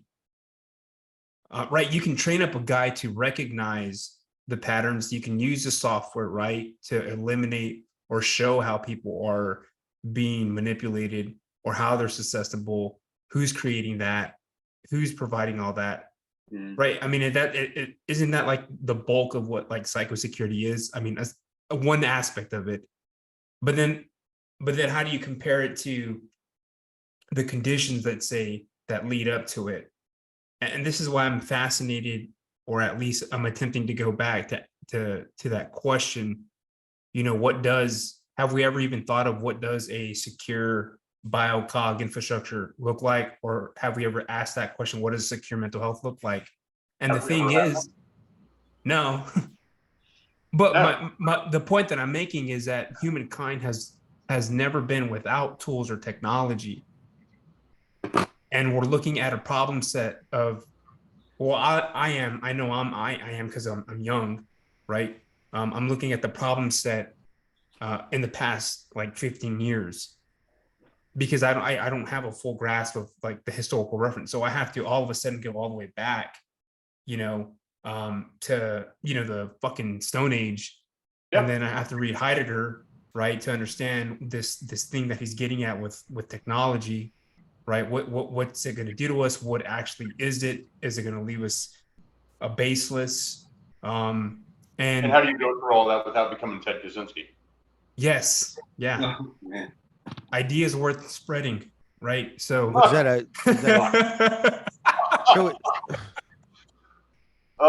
should we say RIP to? I mean, dude, yeah. No, I mean, he opened our eyes. We can thank him for that. yeah, that I mean, that could be a whole episode probably. Conspiratorial. No, it's simple. There are certain agencies that were given funding, that created the funding in order to produce next gen weaponry, and it manifested through the institutions and interagency cooperation. Fucking monsters, and those monsters got unleashed and they wreaked havoc. And I've never read all of Kaczynski's shit, but from what I've noticed with some communications with, IC members, they love this guy. They quote this guy all the time. Why is that? In our, I mean, as it relates to the security environment, we've given a lot of disclosures ourselves. I mean, we heard of the Manchester document, right? And where, we were basically giving away our TTPs. And it's like, yeah, we went for all the electronics and the computers and blah, blah, blah, blah. And then we put this shit on CNN too. And as an OPSEC guy, I'm watching this and I'm going, I mean, they got our whole, modus operandi. I'm sorry, I just want to cut in there because I don't know how the Army does it, but Marines being amphibious by nature and tailgating around the world with the Navy, that was a question. Like, I never went on a MEU, and I know Jose didn't either, I don't believe, but like that's the objective of the MEU. Marine expeditionary force and readiness. You can respond to worldwide threat at within 24 hours. But those training packages were always going to other NATO countries or allies and helping train their forces. And I always wondered about that. I'm like, how is that? Like, that doesn't seem very secure to me. We're giving them our TTPs. Probably there's probably some shit being withheld. Well, you're right, though. I mean, because we've trained all of our adversaries. I mean, still at WINSIC, the School of Americas that still exists at Fort Benning. It's called WINSIC now. Western Hemisphere Institute for Security Cooperation. Damn. Yep. And so what? That we bring outsiders in and spin them up. Historically, that's been a thing. Now, I don't want to say that we're still doing that now. Sure, right. I'm just going to say historically that there's been some. You could be in the Peruvian army and decided, I think I want to go rogue. And I was trained in WINSIC or School of Americas. And now that name recognition is attached to some stank. So, Hey, that just gives us more reason to develop weapons better, right? So now we taught you how to fight like we fight. Now let's just pump more money into developing weapons that we can clean you up with. I don't know. But the PMC still do it. I think the question ultimately goes back to why, and this is the answer that nobody wants to hear, but we need to fix statecraft. We don't need to we keep building more and better weapons because our statecraft is broken. We lost the ability to project American power. Probably somewhere between Eisenhower and Nixon. Yeah. Because we could not define what it was that we offered the world to counter the Soviet Union, to counter communist China. And it's, I can't remember who the interview was with. It might have been Johnson. Who was it that did the interview with Khrushchev? And the question, essentially, it was I think it was 60 minutes or something like that. But it was a dialogue between the Soviet Union and the United States with both the leaders. They asked Khrushchev, what is it that the Soviet Union has to offer? And of course, they went through and they did their propaganda piece. And then our president at the time went on and couldn't even define what it was that we offered. And I still don't think we can. And that's part of the question. Do you think peace? No. Do you think that that's because we at the end of the barrel of a gun? I mean, do you I mean, that's at the that reputation we have. that far ago? Do you think that we were already had this idea in mind that we were going to be the number one nation in consumership, or if that's a word? We're just going to be consumers. Well, I mean, how far into conspiracy theory do you want to go? We were the only country after World War II that could support European regrowth and still maintain a military power. So that's why we became the backing for the petrodollar in terms of military force.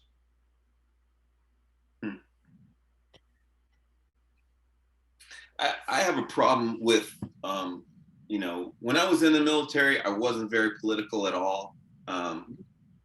And I have a problem, but when I would get into going into a conflict or a country, I need to study their culture in order to be able to influence them better. I never understood the America's obsession with we're number one, being number one, and why that's so. What? Yeah. Exactly. But and I understand the nature of your question, but it's pretty much like we walk in and it's like we're number one in like every freaking thing, and we're very cavalier about it, and we don't really consider that into how we wage campaigns, and not enough of it, because again. Yeah, we're number one in getting involved in other people's shit. Yeah. I mean, at one point, we're the global Karen. At one point, we were the world police, right? We were the world police. Right. And I think now, I actually think we need a world police. And I think we should be more comfortable with going into some of these countries. Not waving the number one freaking foam hand and shit, but go in and say, we honestly want to help you guys. Not of our own interests. I think that's part of the process of getting this toothpaste back in the bottle. Is like, we need to look at the world as one entity, right? We got moving parts in the world, sure, but for the furtherment of humanity, I don't know, a citizen of the universe, a citizen of the planet. Because I mean, we found this to be easy for the last few 100,000 years or whatever it is, that it's very easy to find ways to kill each other. Mm-hmm. I mean, aren't we sick of the path of least resistance? Or Yeah, I don't know how that could never stop. Yeah. I know. I mean, kind of like we talked about last time. It's like, even in your team, it's like, are we on a team or are we in competition with one another? Yeah. And I think that for long enough, the blood boils and will turn to, a lot of ugly shit. And I don't even think us as a country, we can't even look at USA as a fucking team. We're not a team. We haven't been a team for a long time. The closest that we've been was 9/11. I mean, to being a fucking team. And World War II, if you talking about last 20, 30 years? Yeah. No, I just mean like the country. In order for us to be a team, we had to enter the Japanese American citizens, and the Germans kind of got a pass, but they didn't, but they kind of did. And then other people, the Italian mob out of New York helped run logistics for the war. Yeah. So, fucking Detroit saved us. They made more fucking mech shit than anyone else in the world to support that. No, but the question I think that I would ask is, and I don't necessarily think it's that we need a police force. We need people to actually go and experience other cultures, not as a tourist, but as somebody who's going to go and contribute something and learn something. I believe that the whole teaching pipeline should include that. Yes, absolutely. How much better would it be to have that 25-year-old newly graduated college person that went to South Africa and saw life and things or whatever, and saw the struggle of humanity. Yeah. And they can kind of convey that to our kids as they come up. They have an understanding of the world, and I'm going to bake that shit into your education. Yeah. But also you've got to be careful. There's another aspect of it that you've got to guard. And I'm going to say this point blank, but you don't want to come back from that thinking, developing a white savior complex of like, oh, this is why America is so great, is because we have running water and we helped install running water over here. No, we went and helped install running water because running water is something that improves quality of life. You don't need a political reason to improve somebody else's life. Right. I think the whole point of politics in my head, in terms of your branches of philosophy, the whole point of politics is to fix the stuff when it goes wrong economically. Yeah. So if we're over concentrated on politics right now, that tells me that the disease is actually in terms of how we understand our relationships with other people. I hear less in politics of the word compromise, because I think, I mean, correct me if I'm wrong, but as a politician, I think it should be my job to figure out solutions that are equitable to everyone. Mm-hmm.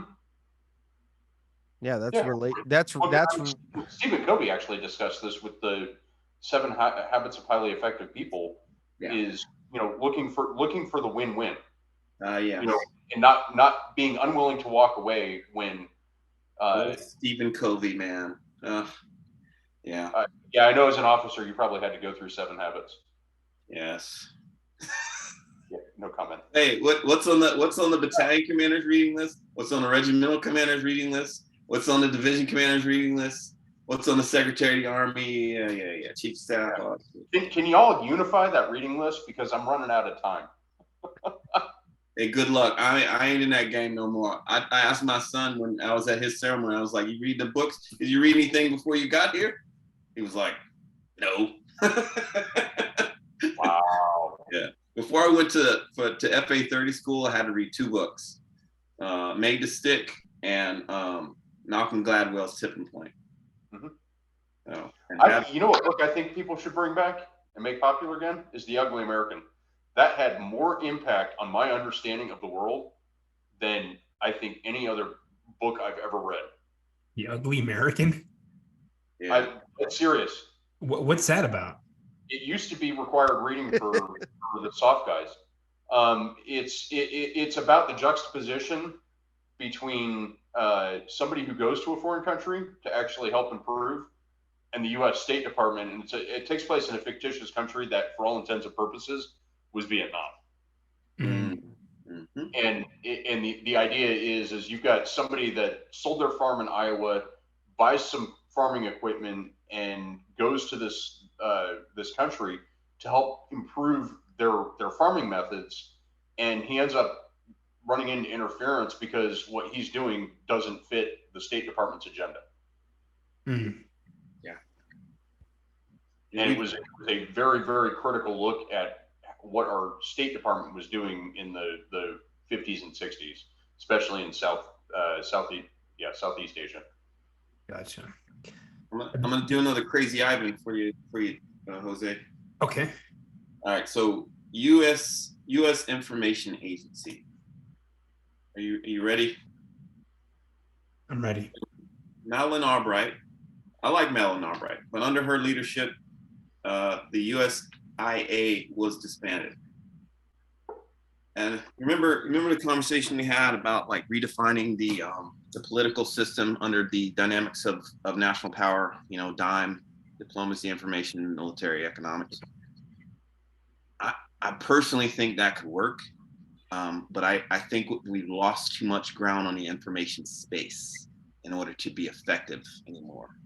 Can you guys hear this? El gatito. I hear it. Okay. Jeez. You said information space, and all I heard was wrong. Yeah. Look, can I take 1 minute and get outside? No, yeah, go for it. Okay, yeah. Hold on. Go for it, dude. The only book I remember, it's like having a kid. The only book I remember is Fire at the Gates. That's Message from Garcia was my time. Yeah, that too. Message to Garcia, but you mean on reading list? Yeah, dude. Oh, yeah. Like Fire at the Gates. Well, Art of War was one of them. The Art of War on the commander's reading list. Well, I mean, like the only book that was ever like forced upon me to read was Fire at the Gates. While we were in. Yeah, dude, that's it. Really? Yeah. And dude, I remember getting lined up like a little kid. All right, you got to go to Lieutenant Posey and show him that you can speak out of B. And I'm like, motherfucker, I'm all right. So I did. I could catch on to language really well. I could speak Spanish and Arabi. And I passed that shit. And he's like, well, you only have to read Fire at the Gates now. And I said, okay, roger that. And you know what I was reading too? It's not a book, but it was an MCDP. It was Mao's Guerrilla Warfare. That had a lot of influence on my chain of thought as a long. That is a good way to start for a lot of military planners and whatnot, because Mao believed in integrating the IO into your infantrymen and soldiers and whatever. So while you're waging this hierarchy, this overarching campaign, everyone is nested down to the infantrymen. We don't do that. Because we allow our politicians to appear on TV and call countries shithole countries while we're in them. Yes. I mean, they get on TV and call sections of the United States flyover country. Yeah. I mean, dude, you know how hard it was to maintain a communication strategy in country in 2010, with all the political shit going on, and then Iran. Oh yeah, you can't talk too much about Iran. Well, they're right on the border. And I got dudes getting blown up. They might not be your neighbors there, but they're our neighbors here. Yeah, Iranian-made bombs just went off yesterday, and we can prove it. But yet we can't talk shit about Iran. Yeah. Okay. All right. Yeah, I was at Cobb Outer when they had the Iranian fly over the outpost. Yes, that was. So when was that? Because Cobb Outer found under one of our. Fall of 2009, I think. Okay. Out in that direction, and they're like, "Oh, hey, there's an aircraft. I don't think that's ours. Whose is that?" And I think if I remember correctly, it took 35 minutes for somebody to report it up, and it was like, I think we had an Iranian jet fly over. Yeah. So I was in Hatter 07, 08. That's where I had to investigate that freaking shooting that we were talking about last time. Gotcha. Shooting happened outside of Nasiriyah. Famous Nasiriyah. And it was probably, black SUV going north. Our clip, Combat Logistics Patrol, was going south. Bunch of stuff gets shot up. Yeah. 22 sheep got burned. And the young lady that was working in a restaurant got shot to the arm. The value of the sheep was more than the female. I'm gonna Forrest Gump that one right there. That's all I have to say about that. It's a cultural differences there, and that that also ties back into Nate's point. I think that's a big thing why veterans, us, or anybody that's been to another country for any amount of time has a different outlook on life when they come back, and yeah, it's not the end all be all, but it definitely helps when you come back to the United States after being deployed. And it's like, dude, hell, when I went to Ranger School, I mean, and I hate to say that because I didn't make it out of it, but whatever. It's like when I came out of there with 9 cavities, and I stood there, it's still life-changing. Yeah, and I went into a grocery store, and I was like, oh my God. Yeah. Look at all this food. My first deployment to Cuba, I came back and I was like, Walmart, motherfucker. Yeah. Walmart's awesome, and I was deployed in 2004, and as an IT guy, our computer started doing some strange shit. There was one road next to the college where you could go get computer parts. And I shit you not, it was like trying to make a hamburger by going to the tomato. They only make tomatoes over here. Okay, you got to go to the bread place if you want bread. Oh, the meat place, that's down the street. So it's like I'm piecing together, like you sell CPUs, but you don't sell monitors. Yeah. Yeah, it's just in Iraq. I'm doing this with, two, 3 maybe gun trucks in the middle of Indian, country, maybe, trying to fix printers and shit. So yeah, it was high adventure, man. High adventure, trying to fix computers that were like getting burnt out, doing weird shit. Blue screen of death just out of nowhere. You know, I mean, I saw some weird shit from computers. I was like, I don't know. Did you go into the freaking BIOS settings on this motherfucker? No. Like, well, how did you get? And I can't explain it. Can't explain it. I think a lot of it is so after I was infantry, my follow-on MOS from 2011 to when I left active duty in 2017, and then stayed with the reservists for 3 years. I was one of the 12 Ps, the prime power guys. I think a lot of that actually came from instability within the power systems, the generation. Oh yeah.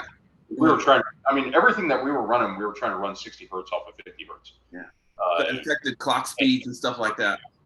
They were trying to do the I'm trying to remember what the actual setup was, but they had something that acted like a buffer to step it up to 60 hertz so that our systems would operate, and it wasn't clean power because they didn't.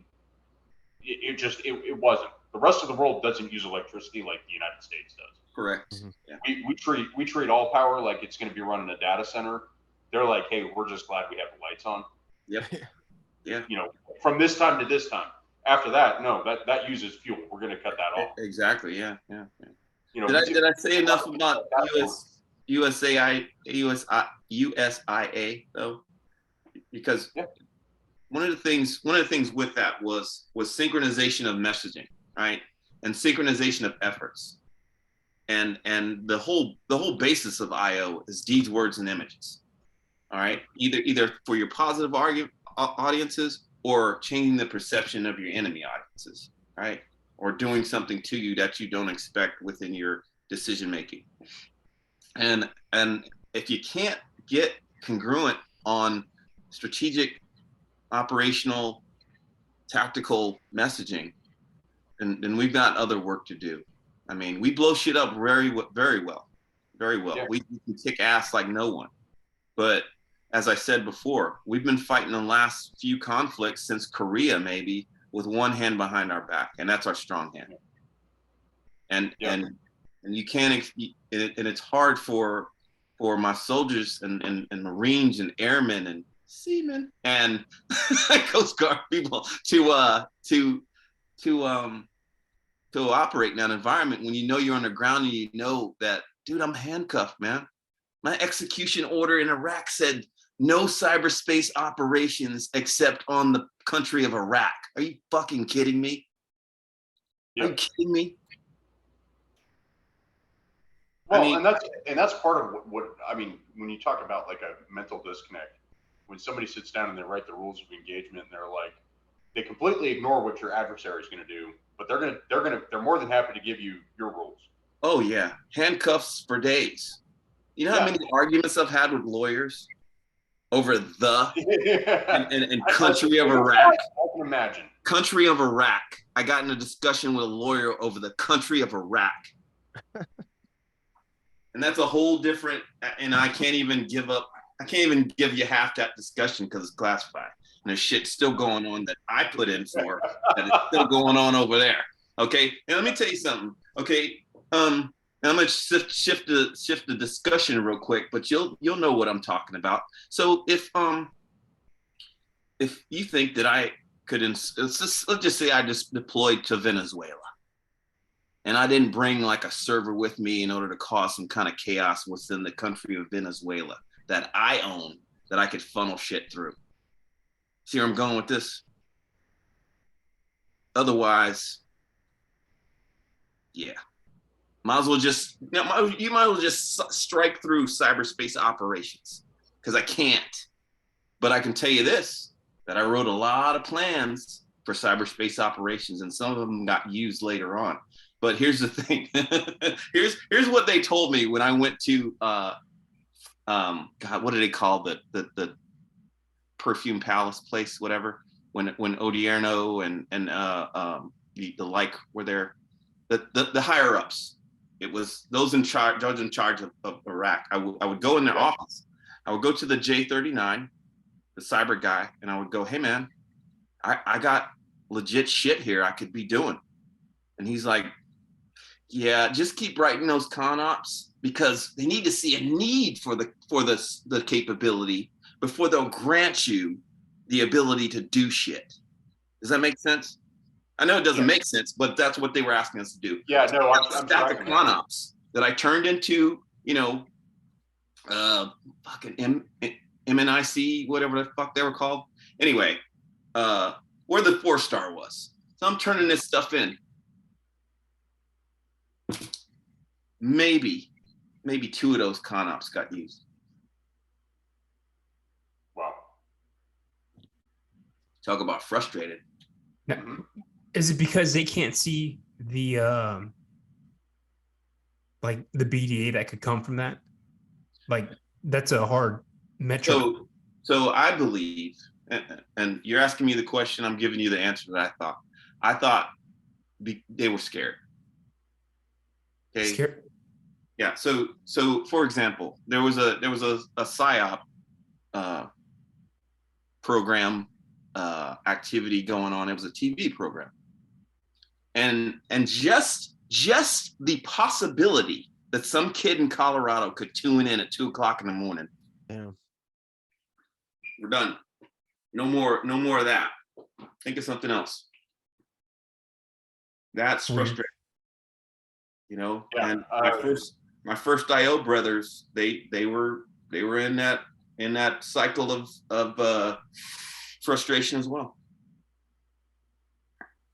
I'm not sure if you know that, but the first IO does most of their 95% of their support is to special operations, CAG and task force and stuff. All right, so the problem with that, and I told you, within the FA30 IO community, there's still food fights, man. PSYOP wanted us, just the USCYBERCOM wanted us, Phil Archilli wanted us, and it's like you can't even effectively define it. Yep. We keep changing that shit every 3 to 4 years. So why would I expect any commander to understand what my job really is when I come see him? It's not their fault. It's not their fault. And I believe because of that, because a lot of IO dudes get relegated or not enough of them, and this was a frustration I had while on active duty because there were only 300 of us. There was one IO general officer, and they put him in a cyber position. Okay. I think we went the wrong direction with a 4-star cyber command. I really do. I think there should be a 4-star information operations command. Of course they're going to say, of course you're going to say that because you're an IO guy. But no. Let's think about this. As we all have agreed, technical solutions ain't going to win you that war. All right. IO is about neurons and electrons. All right. And I hate to use the word manipulation, but using those capabilities to create and make and do and create effects. Well, and I'll actually doing that with cyber. The only reason it has to be manipulation is, again, back to when your statecraft is broken. Yeah. Why are we involved in the first place? We could have easily been in any of these countries doing something constructive, literally, to help them improve the situation. And General Dempsey's book that he wrote, Spider and the Starfish, where they talk about the most effective countermeasure against radicalization was to give people something of value. Because if you give them something of value, they actually have skin in the game. But and apparently, when you talk, that should be the other half of the polygraph is, how do you plan on handling your neighbors? Are you going to see them as adversaries or are you going to see them as neighbors? Right. And I think the problem is the whole idea of being a global community got hijacked by people that want to use that to manipulate it for economic reasons. Yeah. They can't see another way to do it. One of the things I ask a lot of veterans, especially those that were in combat arms, is what is it you want to see from the world now? after your years of service, you hung up your axe, you hung up your gear.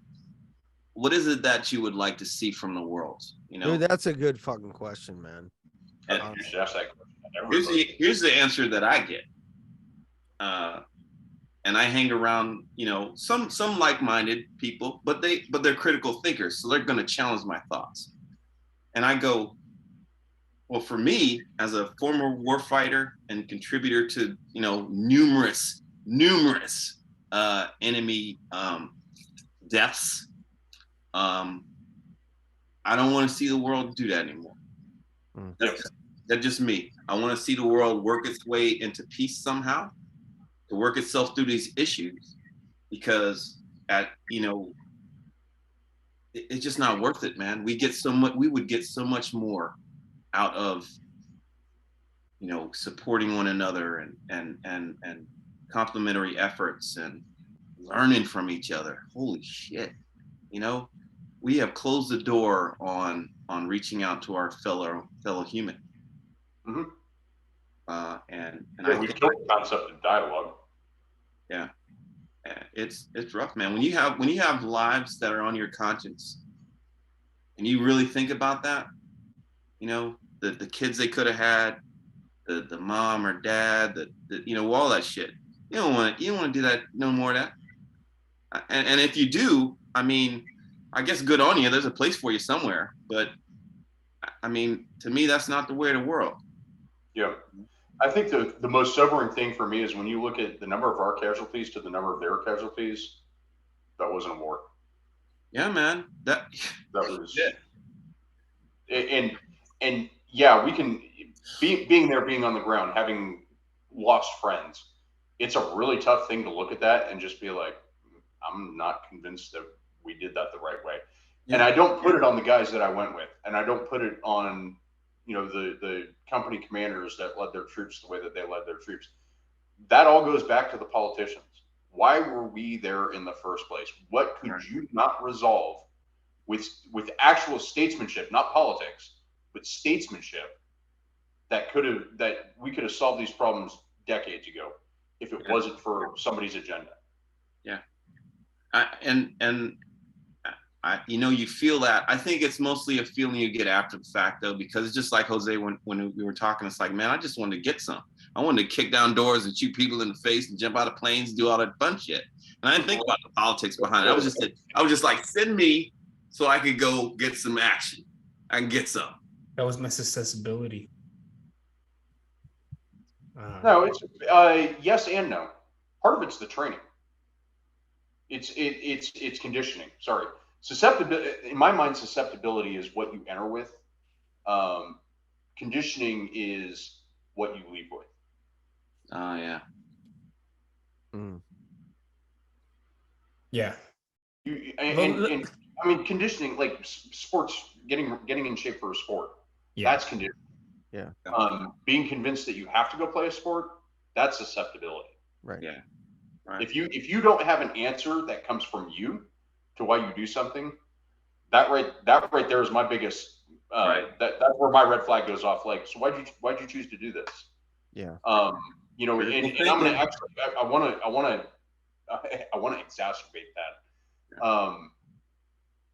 Looking at both sides of the political conflict, of course, you're going to hear a lot of talk about the trans and stuff like that. And it's funny, and I'm not gonna say any names, but the whole concept of Christian nationalism to me is hilarious. Because to even suggest that means that you've completely missed the point, because you cannot just call something and expect it to become that. That to me is like the ultimate magical thinking. And it is abracadabra. It is the theological basis of Christianity as you can possibly get. And so it's laughable, because I do talk to a lot of people that would get labeled as extreme right wing, and the general sentiment among them when it comes to the Christian nationalism is like, wait, what? That's what they think we are? That's hilarious. because it's not just you can't just label something and then expect it to grow into that. It takes some conditioning. You know, and so, you know, this idea of I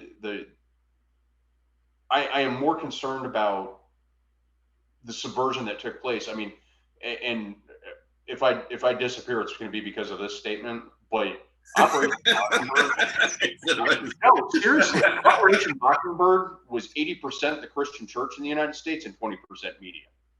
Wait, say that again, because I was laughing.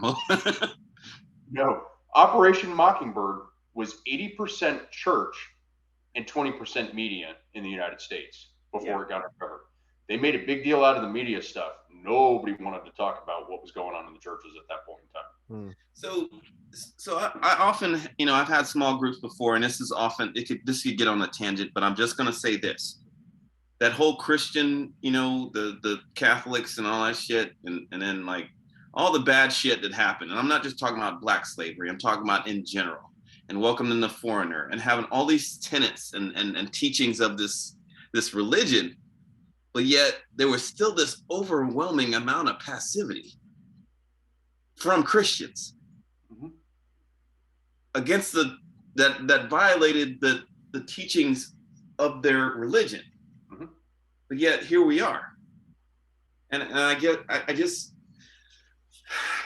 have a problem with when you see these politicians, oh, racism is over. Oh, we're done with that. Oh, we had a Black president. Yeah, we wrote it out of existence. Well, let me ask you something.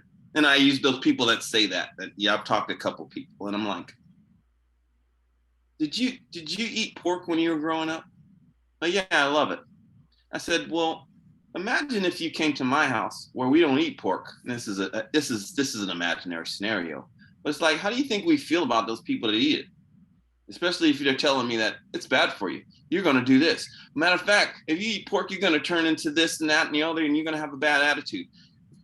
Even if you legislate for people that eat pork to be treated a certain way, my feelings are going to continue that legacy of hate. Okay? I'm using a bad analogy, but you see where I'm going with this. Where it's like, you can't just say something is over because your policies don't give a fuck about my feelings. I get it, Ben Shapiro, but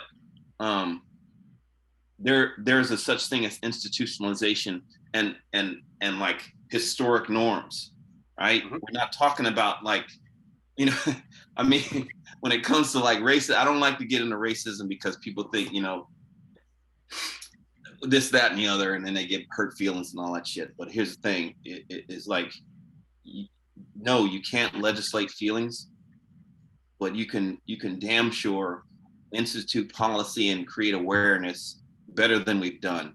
And and the problem that with America is that they're trying to solve the problem all wrong, right? If you went to therapy today and you said, hey, I'm fucked up, they're gonna go, well, what was your relationship with your father, your mother? How were you brought up?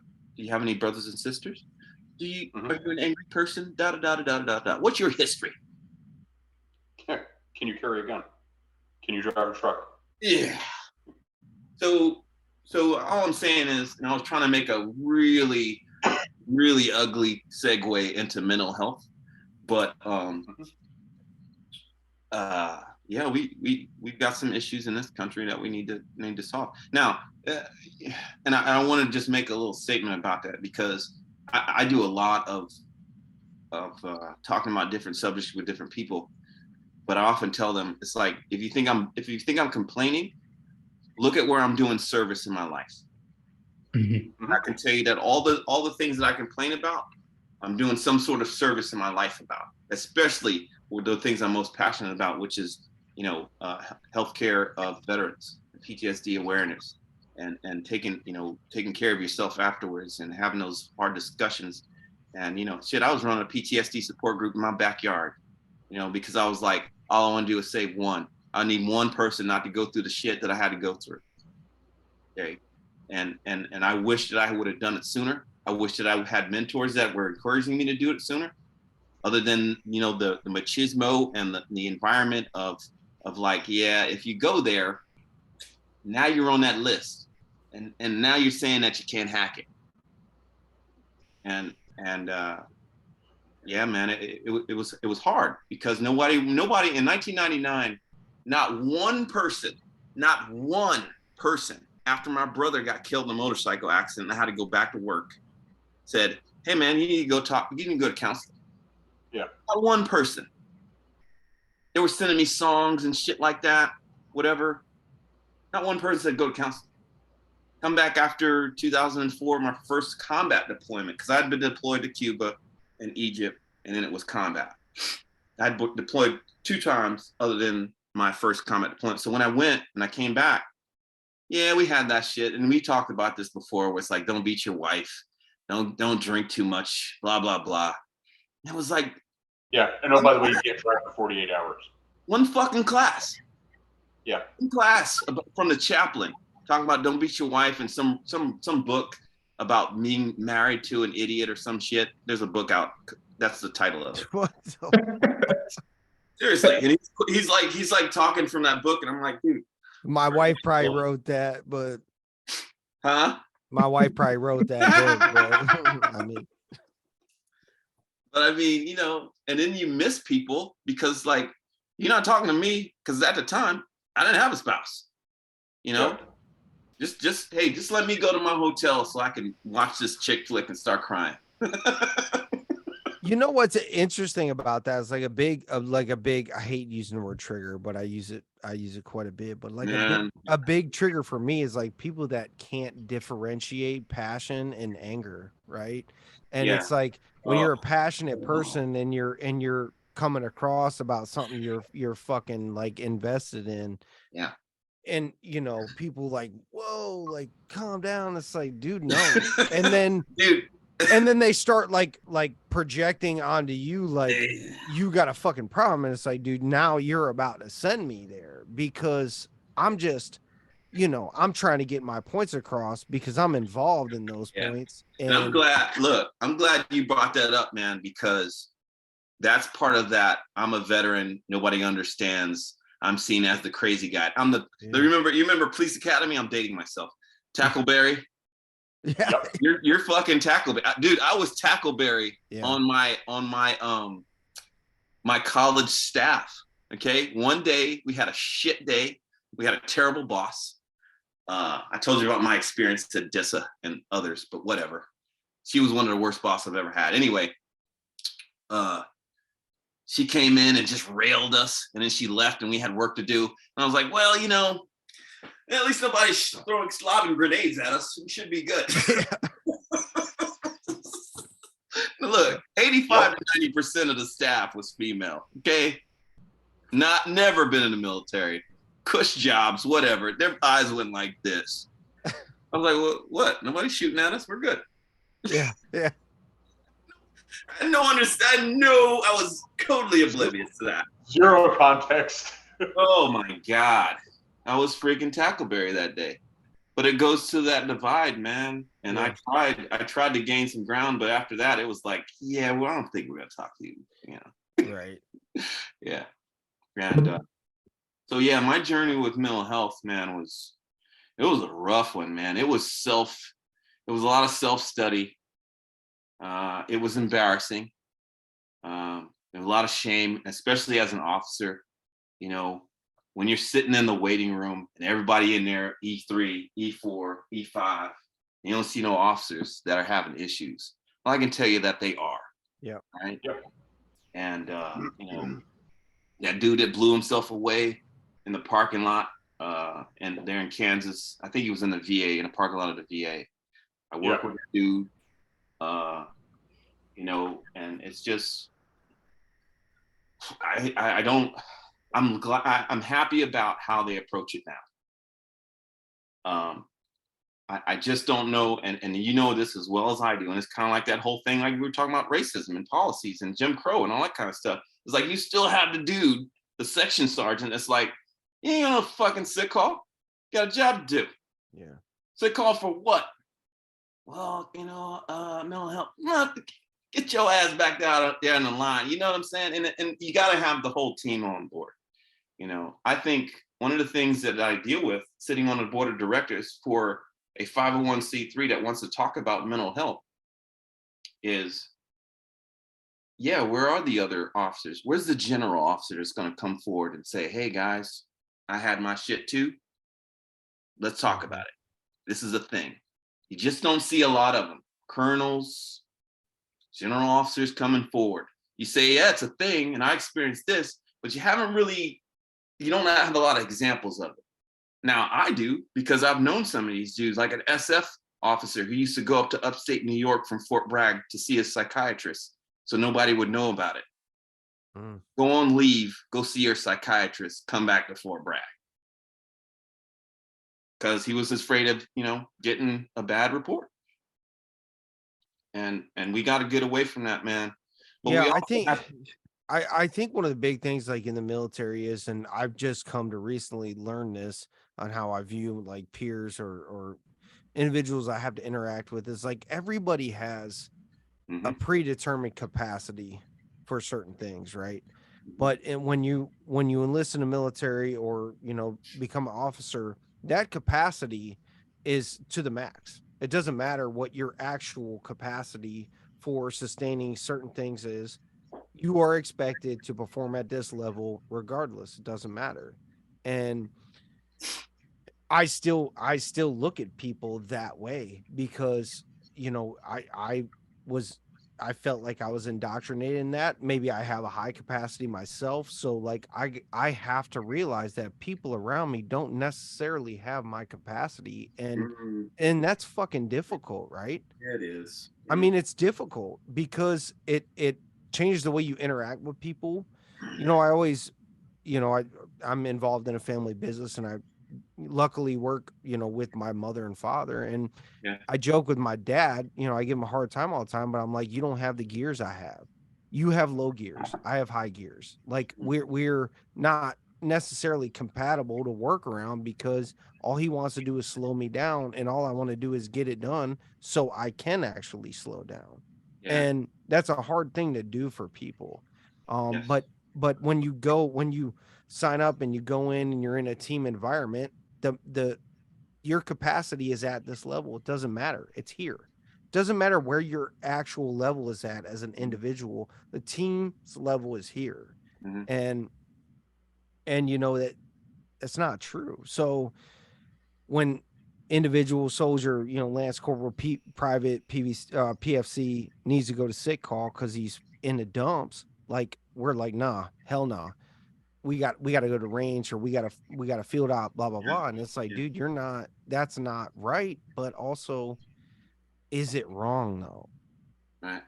Because I've said it before, especially if we're looking for strong backs still. Yeah. You need those strong backs to be dogs. It doesn't matter. Get over that. Absolutely. Hey, dude, this is a profession of arms, and maybe it chose poorly. Because everybody has we can't play Pain Olympics. I actually, I learned that from my youngest son. Right there. Dude, my youngest son, he suffers from, depression and anxiety and stuff. And I was in that space of like, I ain't no punk. You're trying to don't be a bitch. You know what I mean? Yeah. I'm all about David Goggins, by the way. Okay. Right. That aggressive positivity, I love that shit. Okay, that was my inner monologue for many years. Militant positivity. Yeah. But like, what about when your Joe, he comes up and he's like, now you got to go through this fucking calculus, man. It's like, I don't have time for this. Yeah. Yeah, and unfortunately, that's a thing. Because are we going to do this? Are we going to do this in combat? Right. Hey, Joe, you need to see the chaplain. We're on the fucking front lines here, bro. And I need you to get in a stack and start clearing rooms. Right. I think that's where ritual and reference plays a part, and that's something that we don't do in a meta modern world. And that's what scares me, is that we create the conditions that this type of response and reaction thrives and grows in, right? So, for example, whenever talking about mental health, right? At least in the operational spectrum, they view it as there's a stigma to it, right? That there's a level of weakness. Still. Yeah. But that's also part of the narrative space, right? How we're able to articulate that it's not about weakness, it's rather about biology and longevity and sustainability of the overall organization, the mission. And the only way to do that is to combat the stress hormones, or at least counter the stress hormones that eventually become toxic to you. And well, it's not like you could live like in a gunfight, right? Yeah, you could fucking have like some type of therapy if you're doing the 7 fundamentals of, you know, marksmanship, right? If you're aiming down range and firing, but you're not going through that process, right? So what do you do afterwards? Oh, I smoke a cigarette, or I go fucking drink a bunch of fucking caffeine. And no, that's not what you do. You do other forms of ritual, whether ritual in terms of what best suits your variability. So my individual protocols can be a little bit different from John's individual protocols, whether that be diet, nutrition, and or a series of actions, whether it's meditating, whether it's yoga, whether it's grounding, whether it's tracking, whether it's processing through story and or prayer, right?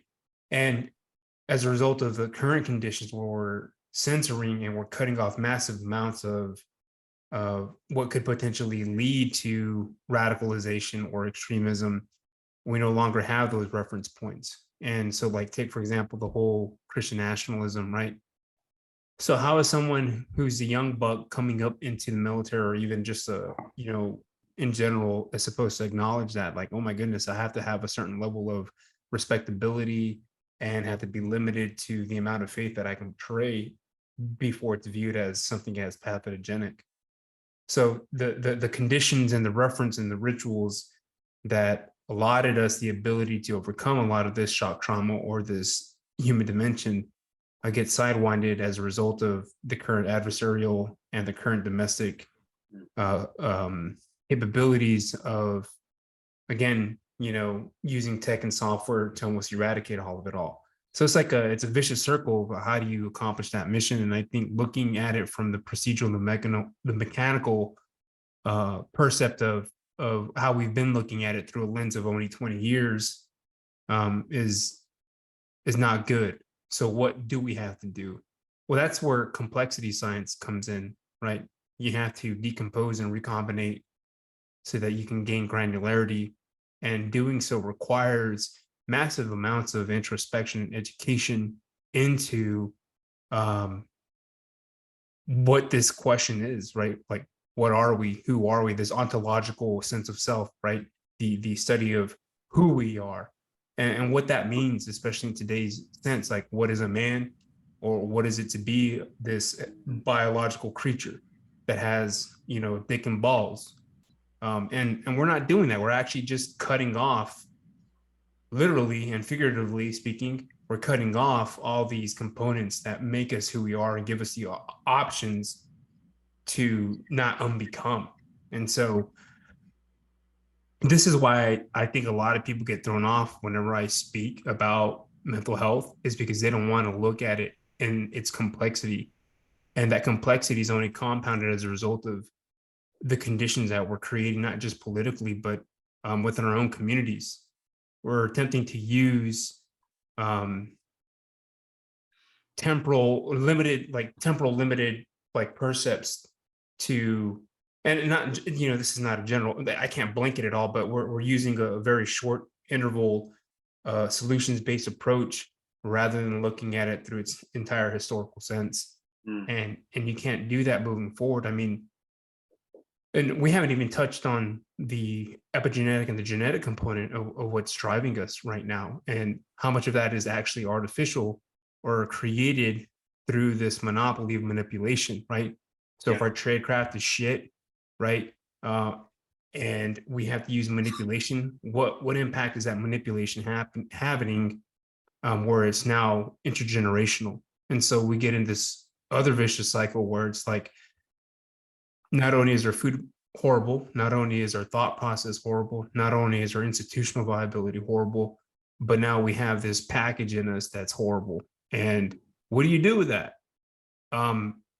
And, you know, to like top that off and like get back to it, it's like, I think there's a sense of evolution taking place right now. I think we're seeing evolution take place where the systems are cannibalizing themselves as a result of homeostasis. I think that in some sense, like the cyclical entities, right, this egregore type thing that like permeates within institutions, is rooting out all these bad actors or these vectors that are not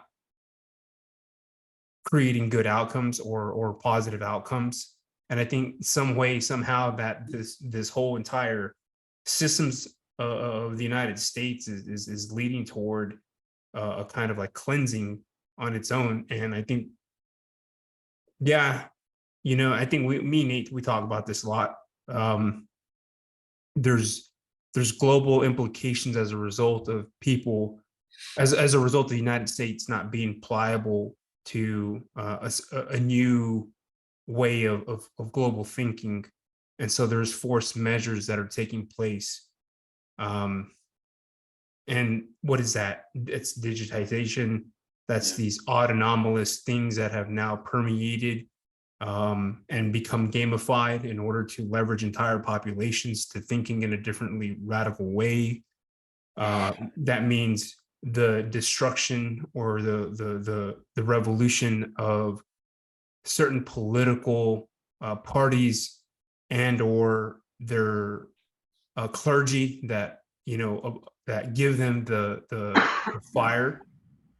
And maybe it's a good thing that that evolution is happening. It seems scary to us, but it only seems scary to us because I think that there's this kind of undertone, or not undertone, maybe this idea that we're all looking for rest and peace, having seen the fucking chaos that comes with what we did. Yeah. And that goes full circle into what I was talking about what you want as that warrior who was hung it up. You know, what do you want to see of this world? Do you want to see it go to heuristic? I would sum up what you're saying as heuristics and critical thinking. You know, or do you want to see the conditions remain for more conflict? And I would say overwhelmingly that former veterans would go with heuristics and critical thinking and understanding of our fellow person in order not to have to do more of this warfare. It's kind of like the Medal of Honor winner, the dude that said, hey, you know, you guys have great countries and everything, but if you want to mess with the United States, your kids are going to be raised by somebody else. All right. If we fought with the strong hand, is really what he was talking about, but we're not doing that. Yeah. What we're doing is what you were talking about, man. And it goes back to how do we get out of this? Well, I think so, not just like evolution in terms of like the system itself, it's cleaning itself out. I think there's another type of evolution taking place where I think humans who have somewhat actualized are noticing these patterns subconsciously. And so they're attempting to find out who's out there, what's viable, where's my survivability most likely. And I think out of like this cleansing or this purge, even if it's forced, that those groups are what's going to be I don't even want to say it's a utopia, but that's going to be the template to move forward into this new age. And I don't mean like new age in terms of like this like flowery thinking. I'm talking about this way of seeing this planet and our place in it and our relationship with these kind of like older gods or God itself, whatever it may be, because we're going to need that in this new paradigm. So Tyler, do we need to throw him a line? Is he going too far? Do we need boundaries for him? There's no boundaries with Jose, man. There's no boundaries with him. All right. No. So you just gotta dip it. You just gotta dip in where you want to dip in. I mean, no, that's why we love him, dude, because he brings up. I mean, and I just want to, you know, I hate war now, right? I hate war now, and that kind of you made me think a little bit, because it's like, what do you want? What do you want? And I don't want war, but I also don't want. I guess I don't think it's people are deserving to walk this planet that treat others a certain way either. And I'm talking about the real heinous shit that all of us know and probably have experienced close up enough to know that no matter how this situation we're involved in plays out politically, I do not feel bad about the deeds that I've done. No, that's not my question. No. I knew it wasn't. Yeah. But I mean, because regret's one thing, right? And living your life and doing your job is another. I mean, that's kind of like when dudes just get all bent out of shape about I'm a Christian, but I pretty much plan and do premeditated murder, right, for my job. Yeah. And I would tell you that I'm not sure. I mean, for example, when you use as your patron saint Michael and David as your mascots as a paratrooper, look at their lives. Yeah, I mean, I'm just saying those were. Yeah, I know what you're talking about. Dudes were steeped in warfare. You know what I mean? Well, part of it is here's the thing. That there's an attack on the. Instead of attacking war, they're attacking the warrior. Yes. Because why do we have war in the first place?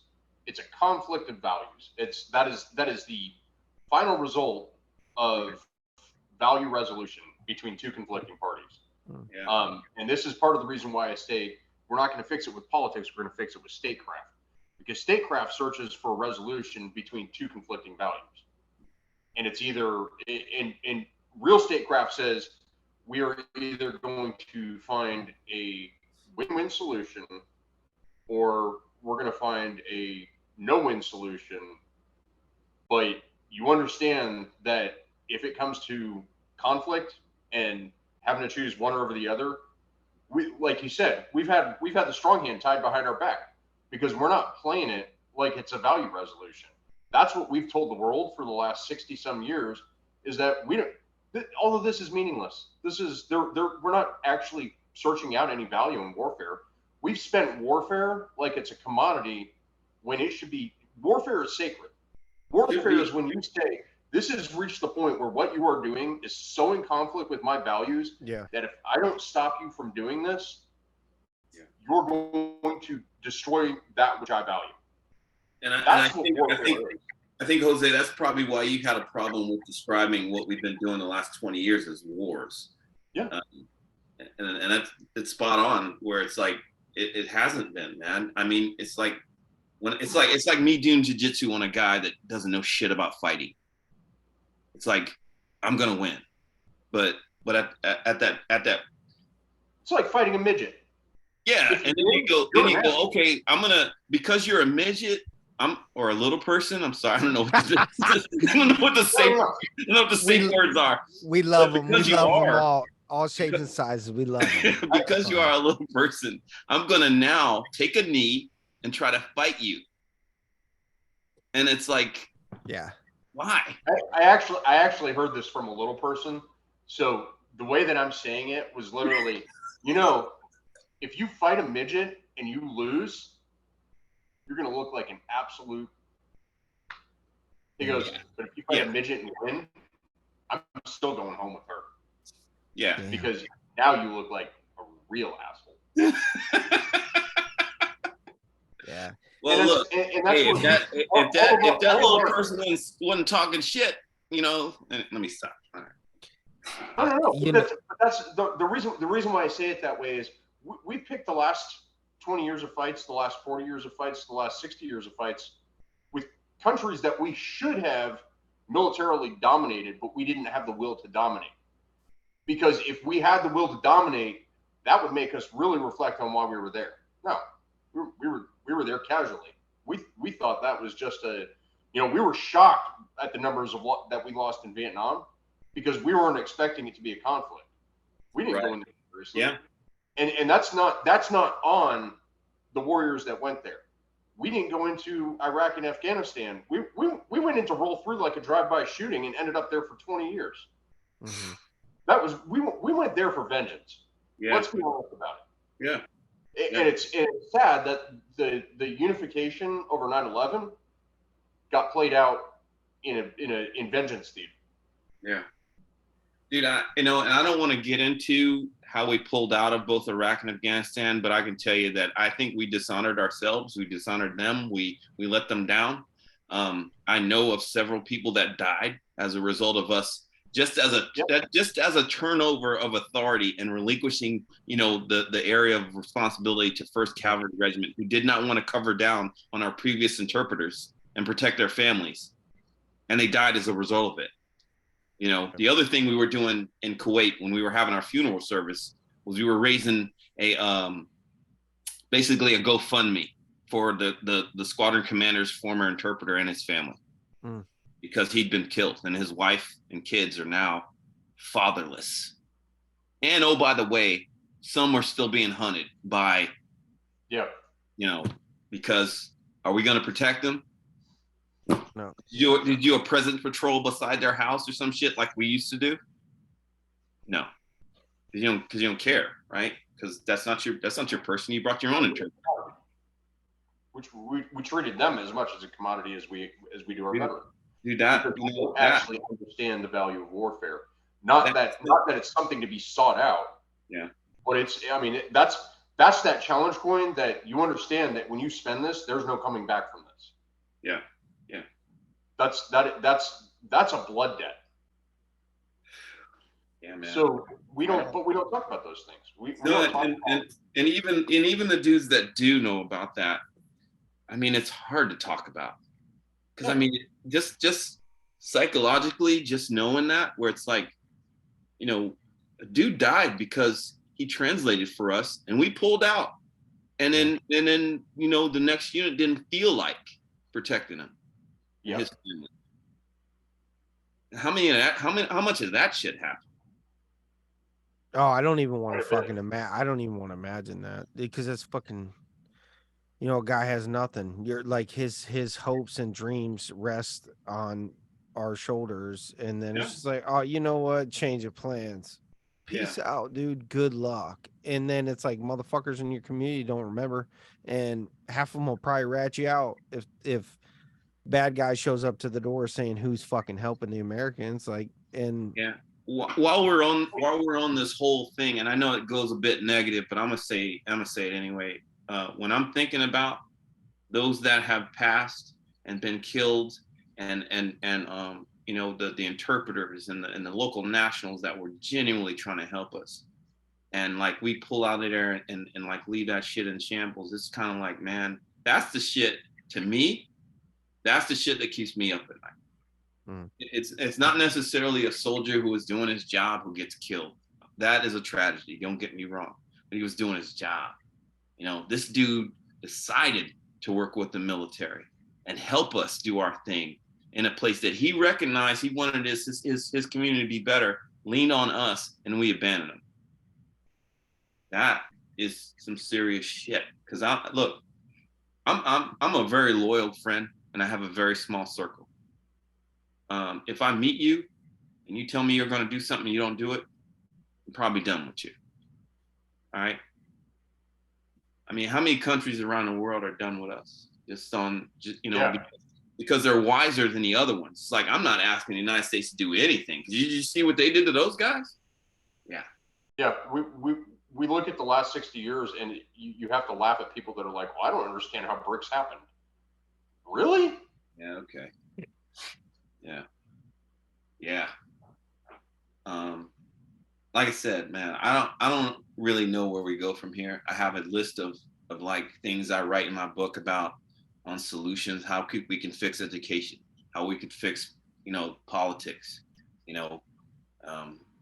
but we can always do part 3. No, well, you know what? I think that's actually a damn good challenge, because that's really something that's been pretty heavy on my heart since when I did the podcast with Pat, and we're begging you for fucking, we're begging you for light at the end of the tunnel, man. No, but my entire life has been spent troubleshooting things. Yeah. If I don't come to the table with a solution, I am not doing my job. Right. Right. So, and this is, this is something I've been challenged with locally and challenged with personally. So why not spend 2 hours talking about solutions? And to the point where you can even invite more people in and be like, hey, this is a task force. Let's actually come up with solutions. How exactly do we solve these problems? And part of the reason why I bring that up is I actually want to leave this conversation with something, because it's not just the question of national identity. Everything under attack right now has to do with identity. So when you talk about veterans and stuff like that, what is their identity in their head? That when you start asking that question, you start picking apart, like, how do you view yourself? Yeah. And there are a lot of people that have recoiled from this idea, but most people don't realize that Alexander the Great happened because of his mother whispering his identity in his ear his entire childhood. I love that. That's the influence our mothers have over us. I love that. Yeah. And the power that a mother has. But that also talks that a person's capacity and a person's capability is direct reflection of what they're told they are. Yeah. So if you tell somebody that they're incapable, if you tell somebody that they're injured, if you tell somebody that they're wounded, are you telling them that as a, is that something temporary, or is that all you leave them with, and that's all that's all they're left to believe? Confidence. And this is, and this bleeds over into our national politics, and this bleeds over into our international politics. What do we tell the rest of the world that they are? We can't even define what we are. So what are we offering? Look, identity and confidence is going to keep your daughters off the stripper pole. Okay. Just let me say. Maybe that's why. Listen, maybe that's why we just run around the world saying we're number one. Because if we're number one, everybody else is losers, right? Even if we're not really. That right there, dude, that is probably the most American shit you've said this whole podcast. I'm just saying, because that's how we've done it, bro. That's how we've done it. So And if we're number one, academically, everybody too. else is losers, dude. That's Ricky Bobby shit. But I just don't understand why we have to adapt that mentality, because it's like if I invited you to my house and you walked in here saying, Brian, I'm number one. I'll still eat dinner here, but I'm number one. I think that was a kind of like linguistic technology, right? It drives the machine of innovation, right? If I tell 2/3 of the world that they're third world countries, then it's up to, the millions of savior complexes to like the cream rises. The cream rises and it'll be like, I'm gonna show you. You are what I say you are. That, it's but not the same as winning, bro. But it goes like, all right, I'll give you an example. Like being in academia, like being at the college, they're the same. It's like the same trope that I see. The world is a horrible place, and I want to make it better. Everything's just so horrible, and I just want to make it better. How are you going to make it better? Mm-hmm. Have you experienced the world? You're 19, you're 20. How do you not know that the Afghan farmer is not happy? Science major. Yeah, here's what I used to notice as a dependent growing up in Europe, that each time I came back to the States from Germany, I would do a comparison in my head. And now these are comparisons of a 6, an 8-year-old, 11-year-old, whatever it is, that's been in another country. And I would go, man, that highway system was sure a lot better in Germany. That education system was sure a lot better in Germany. So it's possible for our allies and people around the world to do things better than we have. And I'm okay with that. And I'm not sure how the rest of America feels about that, in order for us to have our identity and defining ourselves to the world. Yeah. It's are you okay with not being like, number one in this area? Because you're not. I mean, we're not number one. Far from it, actually. and something needs to change. But not enough people are willing to go beyond the way we've always done it, and political backlash in order to make positive change, which of course is going to be uncomfortable at first. Yeah. You know? Yeah. Well, we have to stop treating the world as a contract cycle and actually go and solve problems permanently. Or better yet, ask for advice on how to solve problems. Oh shit! Whoa! Hey, that's crazy talk, bro. Yeah. Well, you know, I am a veteran. You just live in the land of crazy talk. America asks for help. Oh my god.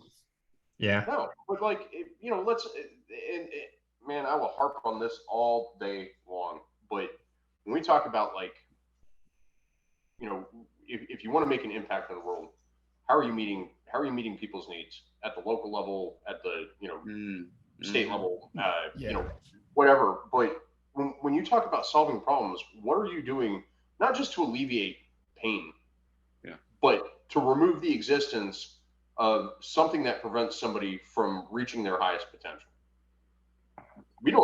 I don't know a whole lot of people that even view the world from those terms. And this is the only reason I do is because I had to go through a transition of, I had to stop looking at things the way I did because everything stopped making sense. I'm laughing because I totally understand where you're coming from. Dude, I limit myself to 1 hour of news for every 2 days. Oh, wow. Every 2 days. Oh, yeah. Nate's soaking in it. Yeah, 24-hour news cycle, you only, you know, you're gonna get the same thing. You gotta I only really do local news. You gotta find the different avenues of information. I mean, if you guys we're like pushing 3 hours. If you guys want to do a part 3, and maybe Jose can wrangle some hitters up if we want to do like a solution session, you know. I'd like to see Nate. I would love to talk I'd like about to see Nate chime in. Tyler, Jose, Nate, I want to thank you for this, but I also want to say it is in my book right now. I have a statement in there that says, if there was a committee or a panel to make changes in the United States, I would want to be on it. All right. I have a list of shit. Okay. So if we want to get into that, man, I got ideas, and it's not off the wall shit either. No. Fix the local problems that are actually endangering people's lives. Yeah. Yeah. I mean, fix the water system in Flint, Michigan. Yeah. And down in Mississippi. Yeah, but exactly, like, you go after the problems that attack the basic needs, Maslow's hierarchy. You start with food, shelter, water. Yep. Solve those problems, then work on the next tier.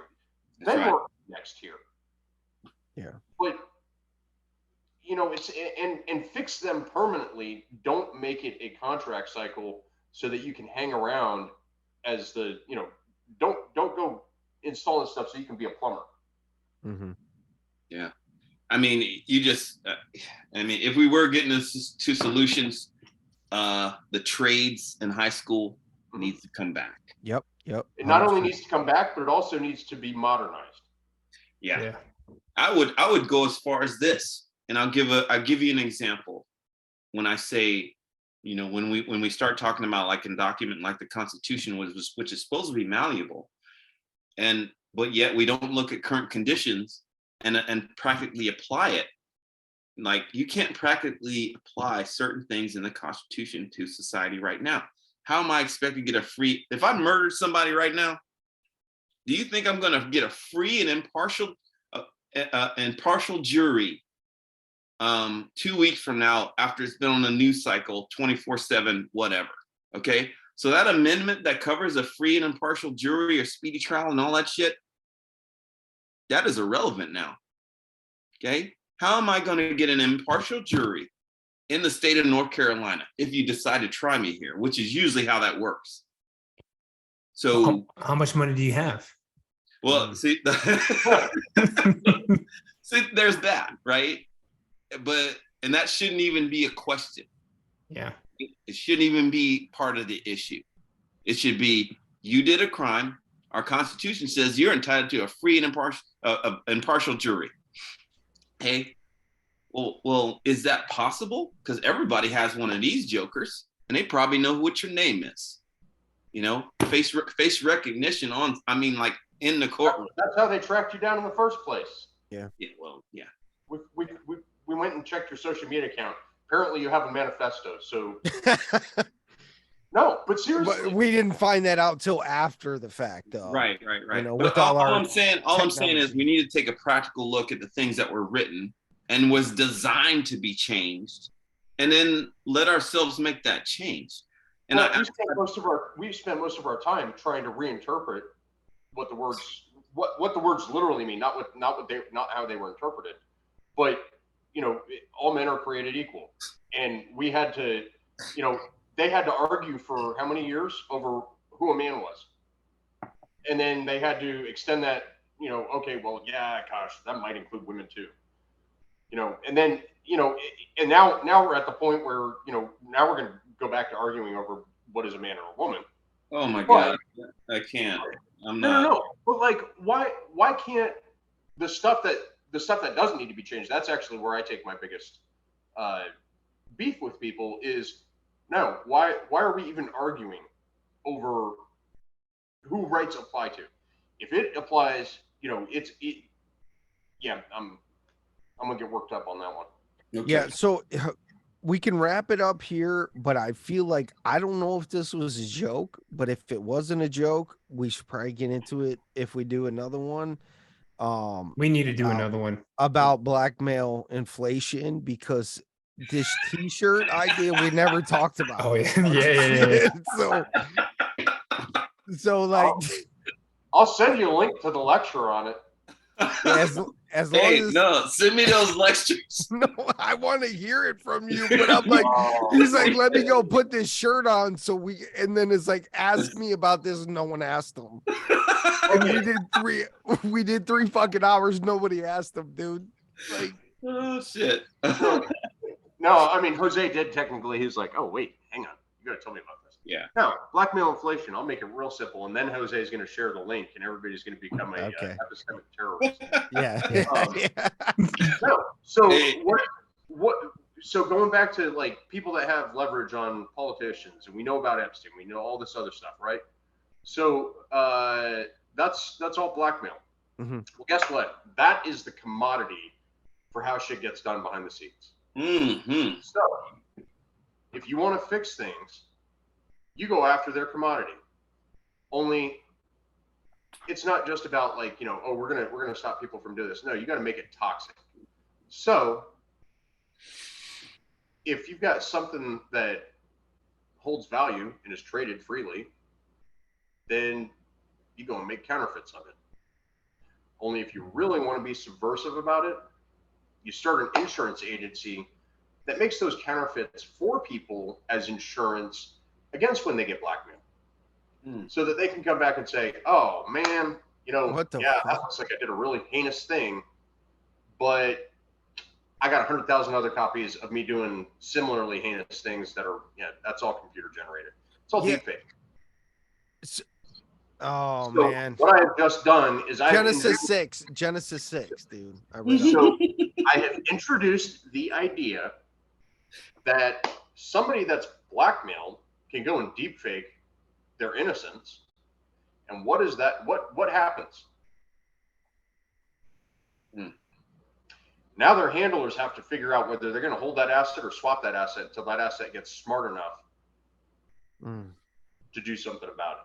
Because once that happens, the blackmail that they have, that they keep that person on a leash with, isn't worth anything anymore. Yeah. So all those sociopaths and all those psychopaths now have a reason to fight each other and leave us the hell alone. Dude, I just said something about along these lines the other day to my family. I'm just like, man, it seems like every day, like this heinous shit is being outdone by another fucking act of heinous fucking shit that outdoes this, and then you forget about that, and then you forget about the shit the next day, and it's just like, how much shit can and that's just if you're not digging the stuff that's being presented to you, like how much shit can just be consumed and fucking shit out, and then next day, next week, more bullshit, and not like nothing really. And I'm not. This is no call to arms. I would never, support something like that. But it's Well, like, I mean, we're gonna, you get hemmed up if you try vigilante justice. yeah, right. So what do? Right. Take it. Pit your titans against your titans. You just take it. You bend over like you're at MEPS. You bend over like you're at MEPS, and you spread. You've heard the old expression, the old army or military expression of bohica. Yeah, you've heard that before, right? Oh yeah. Okay. I don't know this. Yeah, Marines don't know this term. Bend over. I know. Bend over. Bend over. Here it comes.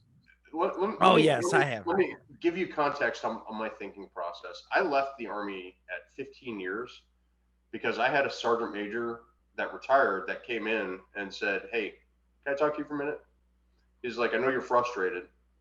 You're never going to solve the problems from inside the organization. Get out and figure out how to force the change from the outside." So that was probably one of the most influential conversations with senior leadership I ever had. But it'd been a little bit better if he said, finish your 5 years so you get your 20-year retirement and then figure out problems. Okay, anyway, sorry. Well, I mean, look at what they're doing to the economy. How long is that going to stick around? Dude. No, I would rather, at that point, I was frustrated enough with solutions. See, that's the other part of it. That goes back to the identity. We don't tell people that they can fix things. We don't tell people to come up with solutions to actually solve problems. Yeah. We tell them, well, this is the way it's always been done. If you don't like it, get out. If you don't like the way this is done, go move to another country. Yeah. Now, how about we try actually coming up with solutions? And this, I say this because of the whole contract cycle thing, because this is really the military industrial complex that Eisenhower warned about, is where you treat the world as something that you can just continue to for real. Yeah, we talked in our last chat. We talked about how we're priming ourselves for war with China, and I'm like, I joked with my brother. I was like, yeah, they fucking do that. They're gonna fucking reinstate the draft, and it's gonna be bumped up to 45 because who do you got? And I'm not, again, trying to sound like some fucking generational, the kids don't know shit. But it's like, hey. But it's no. The numbers speak for it, bro. I told Jose last time, I said, I heard recently, and I have more research to do on this, but 15% of the people over 30 will sprint in their lifetime. Yeah. Dude, what the fuck? It's bad. Joe Rogan would shake his head. He would. And then he'd ask, have you tried elk meat? On it? Have you tried on it yet? Alpha Brain? Yeah. We're making the bed, dude. If we keep making the bed, we got to get fucked in it, right? I mean, you're right. This is our bed. This keeps moving towards it. Yeah. Yeah. And look. So hey, Jose, man, where you want to go with this, man? Yeah, let's do part 3. My brain is cooked. I've been up since 2 a.m. Me too. Thinking about shit and PTing. Yeah, we can do a part 3. I actually got some today. Jose, you can be proud of me, Jose, man. I actually got up today and I got some. I put my heavy bag on and I went ruck marching. Fuck yeah. That's what's up. Yeah, I got some today. Part 3 for solutions, Nate? Part 3 for solutions, and we should also talk about aliens just because. I do want to talk about that. I love this guy already. I'm sorry I mispronounced your name, Nate, because I didn't have the names didn't appear on my shit the way I had it arranged. I'm sorry. But yeah, I'm down.